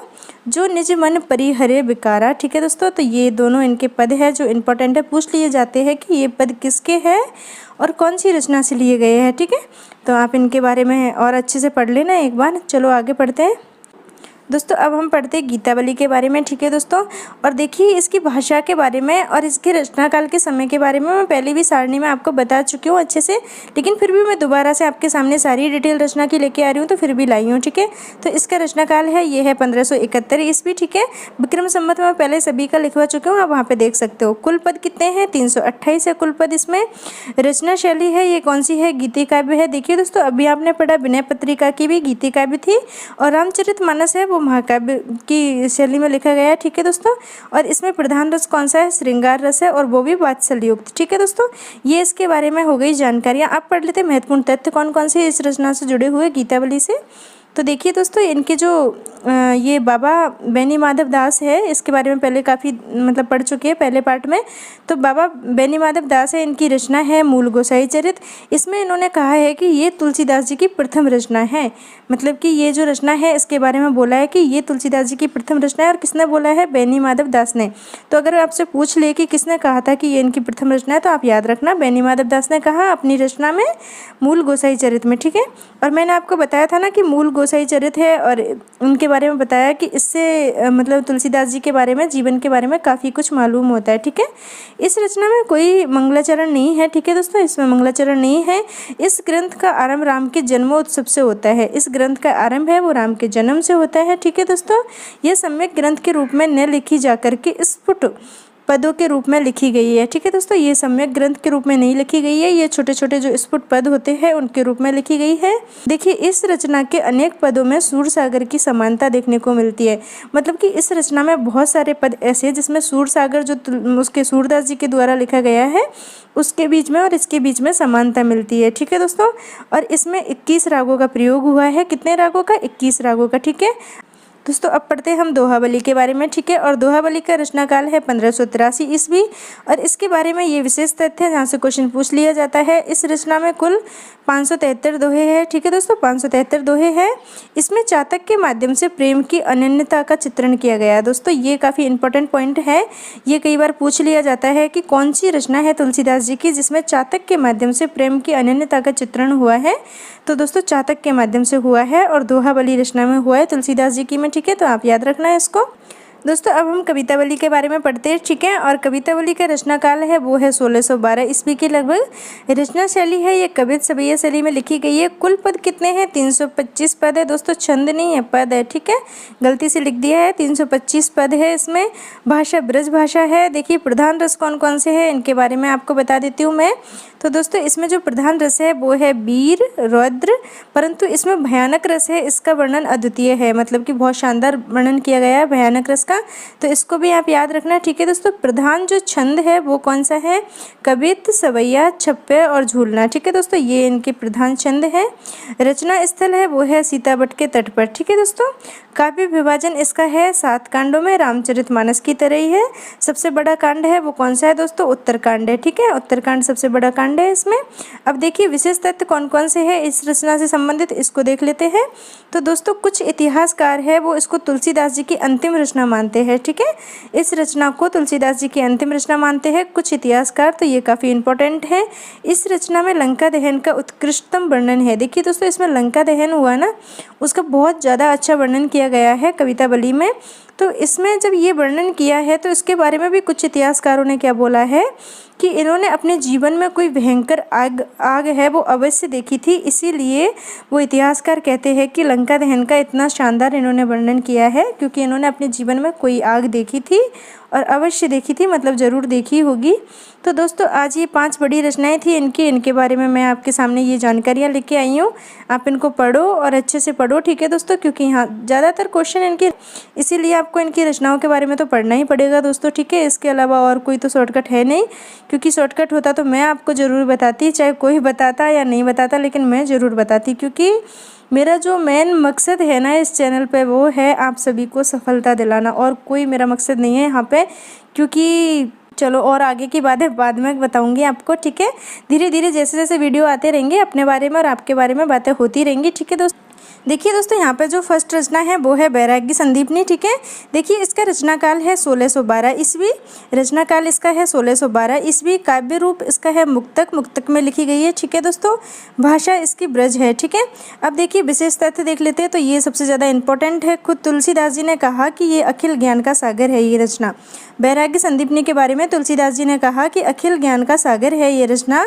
इसमें संत स्वभाव, संत महिमा, नीति भक्ति, राम नाम महिमा आदि की चर्चा की गई है। देखिए दोस्तों, इसमें संत स्वभाव की चर्चा की गई है, संत महिमा की चर्चा की गई है, नीति भक्ति की चर्चा की गई है और राम नाम महिमा की चर्चा की गई है। ठीक है, इस रचना में बैरागी संदीपनी में, इसीलिए तुलसीदास जी ने इसे अखिल ज्ञान का सागर कहा है। ठीक है, अब देखिए आगे भी इससे जुड़े हुए महत्वपूर्ण तथ्य हैं, उनके बारे में हम जान लेते हैं कौन कौन से हैं। देखिए, इसमें 62 छंद है। कितने? 62 छंद है इसमें टोटल, जिनको 3 प्रकार के छंदों में बांटा गया है। कौन कौन से? दोहा, सोरठा और चौपाई। ठीक है दोस्तों, ये 62 छंद है, इनको 3 प्रकार से बांटा गया, दोहा, सोरठा और चौपाई। ठीक है, आगे देखिए दोस्तों, आगे क्या है इसमें। देखिए, इस रचना में संस्कृत का भी प्रभाव है, क्योंकि संस्कृत श्लोकों के भावों पर दोहे लिखे गए हैं। देखिए, संस्कृत के जो भाव होते हैं अपने, उनके ऊपर भी यहाँ पर दोहे लिखे गए हैं। ठीक है, और देखिए ये ग्रंथ 4 भागों में विभाजित है। हमारा बैरागी संदीपनी ग्रंथ है, ये 4 भागों में विभाजित है। तो देख लीजिए कौन कौन से 4 भाग है इसके। फर्स्ट भाग है इसका मंगलाचरण और वस्तु संकेत। ठीक है दोस्तों, इसमें 7 छंद हैं। सेकंड भाग है संत स्वभाव वर्णन, इसमें 26 छंद हैं। थर्ड भाग है संत महिमा का वर्णन, इसमें 9 छंद हैं। और लास्ट वाला भाग है शांति वर्णन, इसमें 20 छंद है। ठीक है दोस्तों, तो ये हमारी वैराग्य संदीपनी रचना की बात हो गई। काफ़ी इंपॉर्टेंट है दोस्तों, ये वाला पॉइंट मुझे बहुत अच्छा लगा कि तुलसीदास जी ने स्वयं इसको ज्ञान का सागर कहा है। ठीक है, इसको आप अच्छे से पढ़ लीजिएगा। चलो हम आगे की रचना की तरफ रुख करते हैं। देखिए अब कौन सी रचना है, बरवे रामायण। ठीक है दोस्तों, बरवे रामायण के बारे में पढ़ते हैं। इसका रचना काल 1612 ईस्वी है। ठीक है दोस्तों, इसकी भाषा अवधी है और काव्य रूप है वो मुक्तक है। ठीक है, ये आपको जानना ही है क्योंकि देखिए इनकी रचनाएं बहुत ज़्यादा इंपॉर्टेंट है तुलसीदास जी की, इसीलिए आपको रचनाओं के बारे में पढ़ना होगा। ऐसा नहीं है कि सिर्फ नाम पढ़ के छोड़ देना है। ठीक है, अब देख लेते हैं यहाँ पे कौन से महत्वपूर्ण तथ्य है उनके बारे में। उत्तरकांड में कवितावली की तरह राम विषयक व अन्य देवी देवता विषयक बरवे है। देखिए इसका जो उत्तरकांड है ना दोस्तों, उसमें कवितावली की तरह राम विषयक और अन्य जितने भी देवी देवता है उनके विषय से संबंधित बरवे है। ठीक है दोस्तों, और मंगलाचरण नहीं है इसमें तथा 7 सर्ग है। इसमें मंगलाचरण नहीं है और 7 सर्ग भी है। ठीक है, देखिए ये तुलसीदास जी है ना, इनके मित्र है रहीम। ठीक है, रहीम दास जी का नाम आपने सुना होगा। रहीम दास जी इनके प्रिय मित्र है। इनकी जो रचना है ना रहीम दास जी की, बरवे नायिका भेद, आपने नाम सुना होगा, इसका बहुत महत्वपूर्ण है। बरवे नायिका भेद से प्रभावित होकर के इस काव्य की इन्होंने रचना की है। इस रचना को इन्होंने रहीम से प्रभावित होकर या फिर उनके कहने पर लिखा था। ठीक है, बरवे रामायण को बरवे नायिका भेद से प्रभावित होकर। ठीक है, ये याद रखना, आप कई बार पूछ ले इस तरह से घुमा के क्वेश्चन कि आप बताओ तुलसीदास जी ने बरवे रामायण है उसको किसकी रचना से प्रभावित होकर लिखा। ठीक है, या फिर यूँ पूछ ले आपसे कि बरवे नायिका भेद से प्रभावित होकर लिखा वो किसकी रचना है, तो आपको मालूम होना चाहिए कि रहीम दास जी की है और ये इनके मित्र थे। ठीक है, इसमें 69 छंद है, सभी बरवे छंद है। देखिए दोस्तों इसमें 69 छंद है और सभी बरवे छंद है।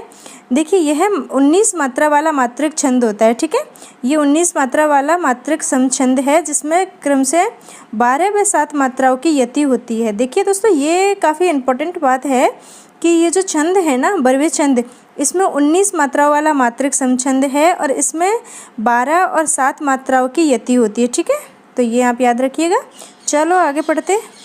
अब है हमारा पार्वती मंगल। देखिए पार्वती मतलब कि शिव जी की पत्नी। ठीक है, पार्वती तो नाम से ही क्लियर हो रहा है। देखिए किसी किसी रचना की कहानी उसके नाम से ही क्लियर हो जाती है। तो इस रचना में पार्वती जी और शिव जी के जो शादी हुई थी, उनका विवाह हुआ था, उसका वर्णन है। ठीक है, देखिए इसका रचनाकाल देख लेते हैं। 1582 ईस्वी है। भाषा है इसमें अवधी। यहाँ पे मेरे से देखिए गलती से पेन यूँ चल गया था। भाषा इसकी अवधी है। ठीक है दोस्तों, आप याद रखिएगा। और इसका काव्य रूप है वो है प्रबंध। ठीक है, देखिए विशेष तत्व कौन कौन से हैं, तो सबसे इम्पोर्टेंट तत्व तो यही है कि यहाँ पे शिव और पार्वती के विवाह का वर्णन है। ठीक है, भगवान शिव और पार्वती जी के विवाह का वर्णन यहाँ पे किया गया है। इसका आधार ग्रंथ है वो कालिदास का जो ग्रंथ है ना दोस्तों, कुमार संभवम, संस्कृत में लिखा है कालिदास जी ने।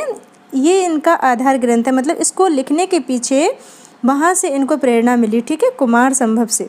तो ये आप याद रखिएगा। प्रारंभ में मंगलाचरण और अंत में स्वस्ति वाचन है। देखिए दोस्तों इसमें मंगलाचरण भी है और अंत में स्वस्ति वाचन भी है। ठीक है, इसमें 164 छंद है। पहले मैंने यहाँ पे गलत लिख दिया फिर उसको ठीक किया। इसमें कुल 164 छंद है। ठीक है दोस्तों, देखिए 164 को भी बांट रखा है यहाँ पे अलग अलग तरीके से, तो देख लेते हैं। 148 तो अरुण या मंगल छंद है। ठीक है, अरुण या मंगल छंद है वो है 148 और हरि गीति का छंद है ये है 16। ठीक है दोस्तों, ये आपको मालूम हो गया। अब देखिए ये अरुण और मंगल छंद जो हमारा लिखा हुआ है, ठीक है, इसमें ना 20 मात्राएं होती है और 11 और 9 के बाद यति होती है। उसी तरह जो हरि गीति का हमारा छंद है इसमें 28 मात्राओं के बाद 16 व 12 पर यति होती है। ठीक है, आपको अगर ये चीज़ नहीं आती है तो मैं इसको अलग से वीडियो बना के समझा दूंगी, मुझे बता देना। ठीक है, वैसे मुझे मालूम हो रहा है कि आप में से बहुत सारे लोगों के कमेंट आते हैं, तो मुझे मालूम होता है कि आप लोगों को ये काव्य के जो रूप होते हैं ना, प्रबंध, मुक्तक, और किसी किसी को ये भी नहीं पता कि क्या है ये गीति नाट, किसी में महाकाव्य बजाता है, किसी में कुछ आ जाता है। तो अगर आपको मालूम नहीं है तो मैं आपको पढ़ा दूंगी इनको एक दिन निकाल के अच्छे से, और इनके बारे में चर्चा करेंगे हम। तो आप मुझे बता देना कमेंट में कि क्या मैं पहले इनको बताऊं या फिर अपने सिलेबस को चलने दूँ आगे की तरफ, क्योंकि कई बार क्वेश्चन डायरेक्ट यूँ पूछ लिया जाता है कि बताइए इसका काव्य रूप कौन सा है। तो आपको याद, कितने को याद करोगे बताओ, समझ में आनी चाहिए ना चीज़ की क्यों है ये है। तो इसीलिए अगर आपको लगेगा तो मैं पढ़ा दूँगी। ठीक है, देखिए दोस्तों, अब पढ़ते हैं हम जानकी मंगल के बारे में। देखिए जानकी मतलब कि सीता जी, ठीक है, राम जी की पत्नी, तो उनकी बात हुई है। अब किस चीज़ की बात हुई है वो देख लेते हैं यहाँ पे। देखिए इसका रचनाकाल है वो है 1582 ईस्वी, ठीक है। भाषा अवधी है और काव्य रूप है वो प्रबंध है, ठीक है दोस्तों।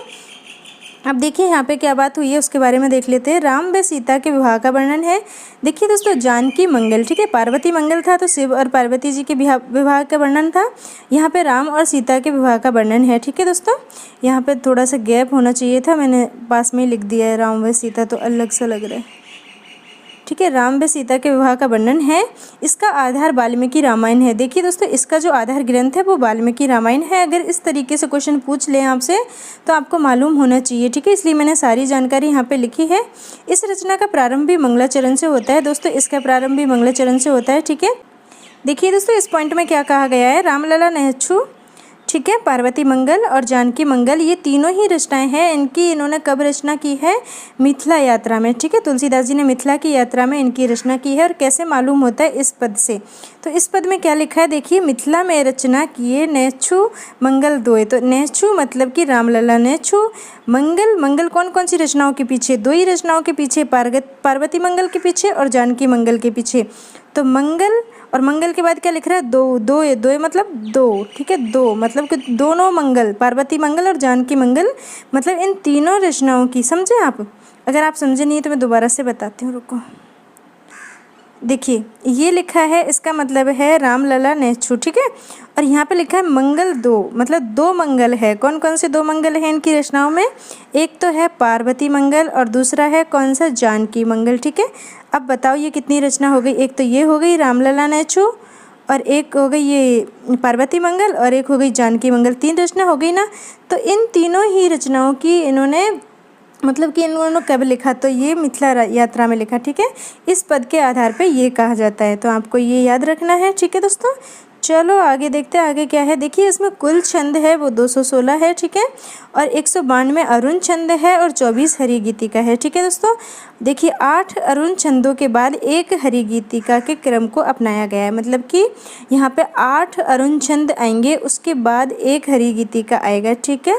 एक हरि गीतिका 8 के बाद आएगा, मतलब अब यहाँ पे आएगा, ये 8 हो गए, ठीक है। तो इस तरीके से इन्होंने कहा है यहाँ पे, तो आप इसको याद रखिएगा दोस्तों। अब पढ़ते हैं हम कृष्ण गीतावली के बारे में, ठीक है। देखिए इसमें नाम से ही क्लियर हो रहा है कि बात कृष्ण गीतावली, कृष्ण मतलब कि भगवान कृष्ण से संबंधित कुछ है इस रचना में, तो देखते हैं क्या है। तो देखिए दोस्तों, इसका रचनाकाल है ये 1571 ईस्वी है। भाषा ब्रज है, ठीक है। काव्य रूप है वो गीति काव्य है और मुक्तक में लिखा गया है, ठीक है दोस्तों। साफ नहीं दिख रहा लेकिन मुंह से सुन लीजिए, गीति काव्य है, मुक्तक में लिखा गया है, ठीक है। विशेष तथ्यों के बारे में हम पढ़ लेते हैं। देखिए भगवान का लोक रंजक रूप दिखलाई दिया है यहाँ पे, भगवान का लोक रंजक रूप यहाँ पे दिखलाई दिया है। देखिए कृष्ण का बाल चरित्र, कृष्ण भगवान का बाल चरित्र, गोपियों का प्रेम व मथुरा गमन, भ्रमर गीत का वर्णन। देखिए ये सारी चीज़ें इस रचना में है। कौन कौन सी, कृष्ण भगवान का बाल चरित्र है, गोपियों का प्रेम है, मथुरा गमन, जब मथुरा गए थे भगवान कृष्ण वो है, भ्रमर गीत का वर्णन, ठीक है। ये सारी घटनाओं का यहाँ पे वर्णन है कृष्ण गीतावली में, तो आप इसको याद रखिएगा। ये देखिए दोस्तों, इस रचना में पदों का प्रयोग किया है, ठीक है। और पदों का प्रयोग करने का मतलब है कि कृष्ण काव्य परंपरा का घोतक है, कृष्ण काव्य परंपरा की तरफ कहीं ना कहीं ये ग्रंथ जा रहा है, ठीक है। इसमें 61 पद है, ठीक है, 61 पद लिखे गए हैं टोटल। इस रचना में सूरदास की भ्रमर गीत परंपरा का निर्वहन हुआ है। देखिए दोस्तों, इसमें सूरदास जी का जो भ्रमर गीत है जो कि बहुत ज़्यादा चर्चित है, आपको याद मालूम है, तो उसी का कहीं ना कहीं निर्वहन हुआ है, मतलब उसी की तरह इसमें लिखा गया है, ठीक है। देखिए इसके प्रारंभ में मंगलाचरण व अंत में मंगल कामना भी नहीं लिखी गई है, ठीक है। तो ये इस ग्रंथ के बारे में जानकारी मिलती है हमें। कृष्ण काव्य के मतलब कृष्ण गीतावली के बारे में ये लिखा है तुलसीदास जी ने, और इसमें कृष्ण भगवान का बाल चरित्र, गोपियों का प्रेम, मथुरा गए थे वो और भ्रमर गीत, इन रचनाओं का वर्णन है। इसीलिए यहाँ पे हमें मालूम होता है कि सूरदास जी का जो भ्रमर गीत था उसी की परंपरा से मिलता जुलता ग्रंथ है ये, ठीक है दोस्तों। अब हम पढ़ते हैं रामलला नेछु के बारे में, ठीक है। और ये काफ़ी इंपॉर्टेंट रचना है तुलसीदास जी की। देखिए इसका रचनाकाल है 1582 ईस्वी और इसकी भाषा है वो ठेठ अवधी है, ठीक है दोस्तों, ठेठ अवधी भाषा है।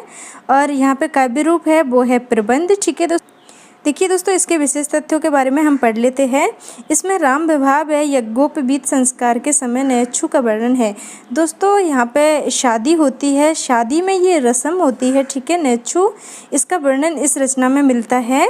अब देखिए, एक तो मैं पढ़ी पढ़ाई बात को आपको समझा दूँ, ठीक है, और एक अपने जीवन में जो बात खुद देखी हो, अपने आसपास के माहौल में मैंने घटित होते हुए जिस बात को देखा हो, उसका वर्णन एक अलग ही होता है। मतलब उसमें पढ़ने की आवश्यकता नहीं है, उसको तो आप यूँ ही समझा सकते हो। तो जो उत्तर प्रदेश के आसपास के इलाके से संबंधित है, भगवान राम की जन्मस्थली है, वहाँ से कोई संबंधित है उधर आसपास से, तो वो तो बहुत अच्छे से जानते होंगे इन रस्म को। मतलब उनके आसपास अभी भी होती होगी इस तरह की रस्म नेचू, ठीक है, तो वो तो बहुत अच्छे से परिचित होंगे। और मैंने तो सिर्फ किताबों में पढ़ा है, और मेरे जैसे कितने लोग हैं जिन्होंने सिर्फ पढ़ा है। हर कोई तो इस चीज़ को अपनी ज़िंदगी में देखता नहीं है ना। हमारे यहाँ तो ऐसी एक रस्म ऐसी होती है कि दूल्हा जब आता है दुल्हन के घर तो उससे गाली देते हैं, इस तरीके की रस्म ज़रूर होती है। मतलब बहुत और भी होती है, लेकिन ये नेचू है, ये इसके बारे में आप कोई उत्तर प्रदेश से संबंधित है तो बहुत ज़्यादा अच्छे से जानता होगा। हालांकि मैंने पढ़ रखा है, मैं जानती हूँ इसके बारे में, लेकिन मैं चाहती हूँ कि वो मुझे बताए इसके बारे में जिसको बहुत अच्छे से पता है, उनके आसपास इस तरीके की रस्म होती है, ठीक है। तो अगर कोई है तो प्लीज़ कमेंट करके बताना, मैं भी जानना चाहती हूँ, बहुत इच्छुक हूँ मैं जानने की, ठीक है। और देखिए दोस्तों, आगे पढ़ते हैं। तुलसीदास जी ने उस समय स्त्रियों में प्रचलित अश्लील गीतों को दूर करने के लिए ये नेचू लिखा था, ये भी कहा जाता है, ठीक है दोस्तों। ये प्रचलित है तथ्य कि तुलसीदास जी ने इसलिए ये नेचू लिखा क्योंकि आसपास जो वहाँ पे कोई भी परंपरा होती थी, कुछ भी होता था, तो वहाँ की स्त्री अश्लील गीतों को गाती थी, तो इसीलिए उनको दूर करने के लिए तुलसीदास जी ने इसको लिखा, ऐसा माना जाता है, ठीक है। तो इसलिए मैंने यहाँ पे लिख दिया है। देखिए, तुलसीदास की श्रृंगारी व रसिक भावना यहाँ पे प्रकट हुई है इस रचना में, ठीक है। देखिए दोस्तों, इसमें 20 छंद है, ठीक है, और सभी सोहर छंद है, ठीक है। 20 छंद है और सभी सोहर छंद है। और देखिए, ये जो सोहर छंद है ना दोस्तों, इसमें 22 मात्राएं होती हैं, 22 मात्राएं होती है, याद रखना आप। और जिसमें क्रम से 12 और 10 मात्राओं पर यति होती है, ठीक है। ये काफ़ी इंपॉर्टेंट है। अब पढ़ते हैं हम आगे, और ये हमारी लास्ट रचना है, ठीक है। और इस वीडियो के बाद, मतलब इस रचना के बाद हमारी ये वीडियो यहाँ पे ख़त्म हो जाएगी, ठीक है। रचना का नाम है रामज्ञा प्रश्नावली, ठीक है। प्रश्नावली से मालूम हो रहा होगा कि प्रश्नावली तो उसे बोलते हैं जहाँ पे क्वेश्चन आंसर की बात होती है, तो इसी तरीके का कुछ होगा यहाँ पे। देखते पढ़ते आगे जब पता चलेगा। देखिए, इसका रचना काल है वो है 1612 ईस्वी, ठीक है।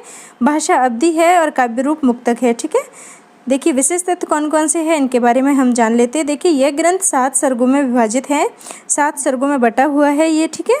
प्रत्येक सर्ग, देखिए, प्रत्येक सर्ग में 7 सप्तक है और प्रत्येक सप्तक में 7 दोहे हैं। काफ़ी इंपॉर्टेंट है ये बात, इसको आप दोबारा से पढ़िए एक बार मेरे साथ। देखिए, इस ग्रंथ में 7 सर्ग है, ठीक है, और प्रत्येक सर्ग में 7 सप्तक है, ठीक है, और प्रत्येक सप्तक में 7 दोहे हैं। कितनी अच्छी बात है।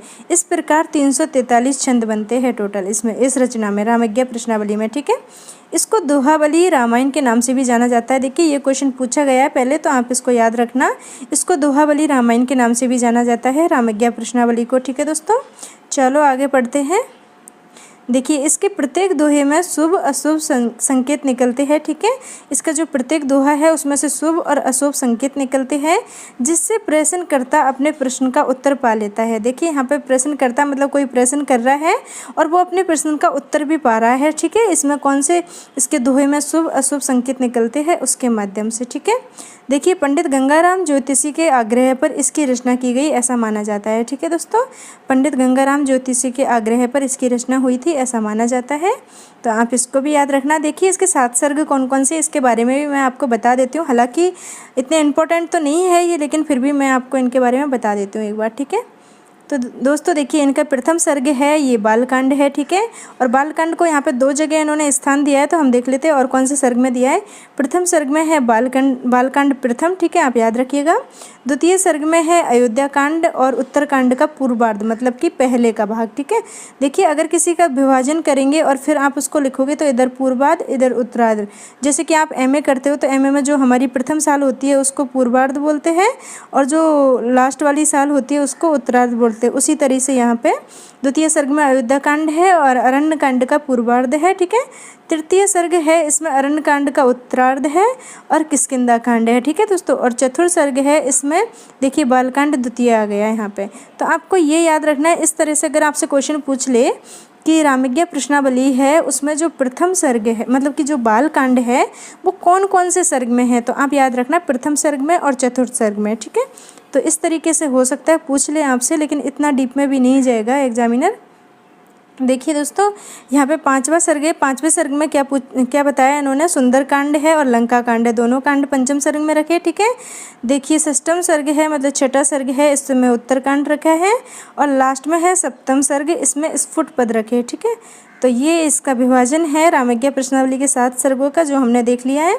देखिए बालकांड को प्रथम व चतुर्थ सर्ग में स्थान दिया है, तो ये मैंने आपको बता ही दिया है। तो दोस्तों ये इस तरीके से इसका विभाजन हो गया। ठीक है, आपने पढ़ लिया है और हमारी छोटी बड़ी सभी रचनाएं इस तरीके से यहाँ पे ख़त्म हो गई है। अब आप अच्छे से इन वीडियोज़ को, मतलब इस वीडियो को देखना और अच्छे से पढ़ना। इसके बाद मैं रामकाव्य से संबंधित क्वेश्चन करवाऊंगी।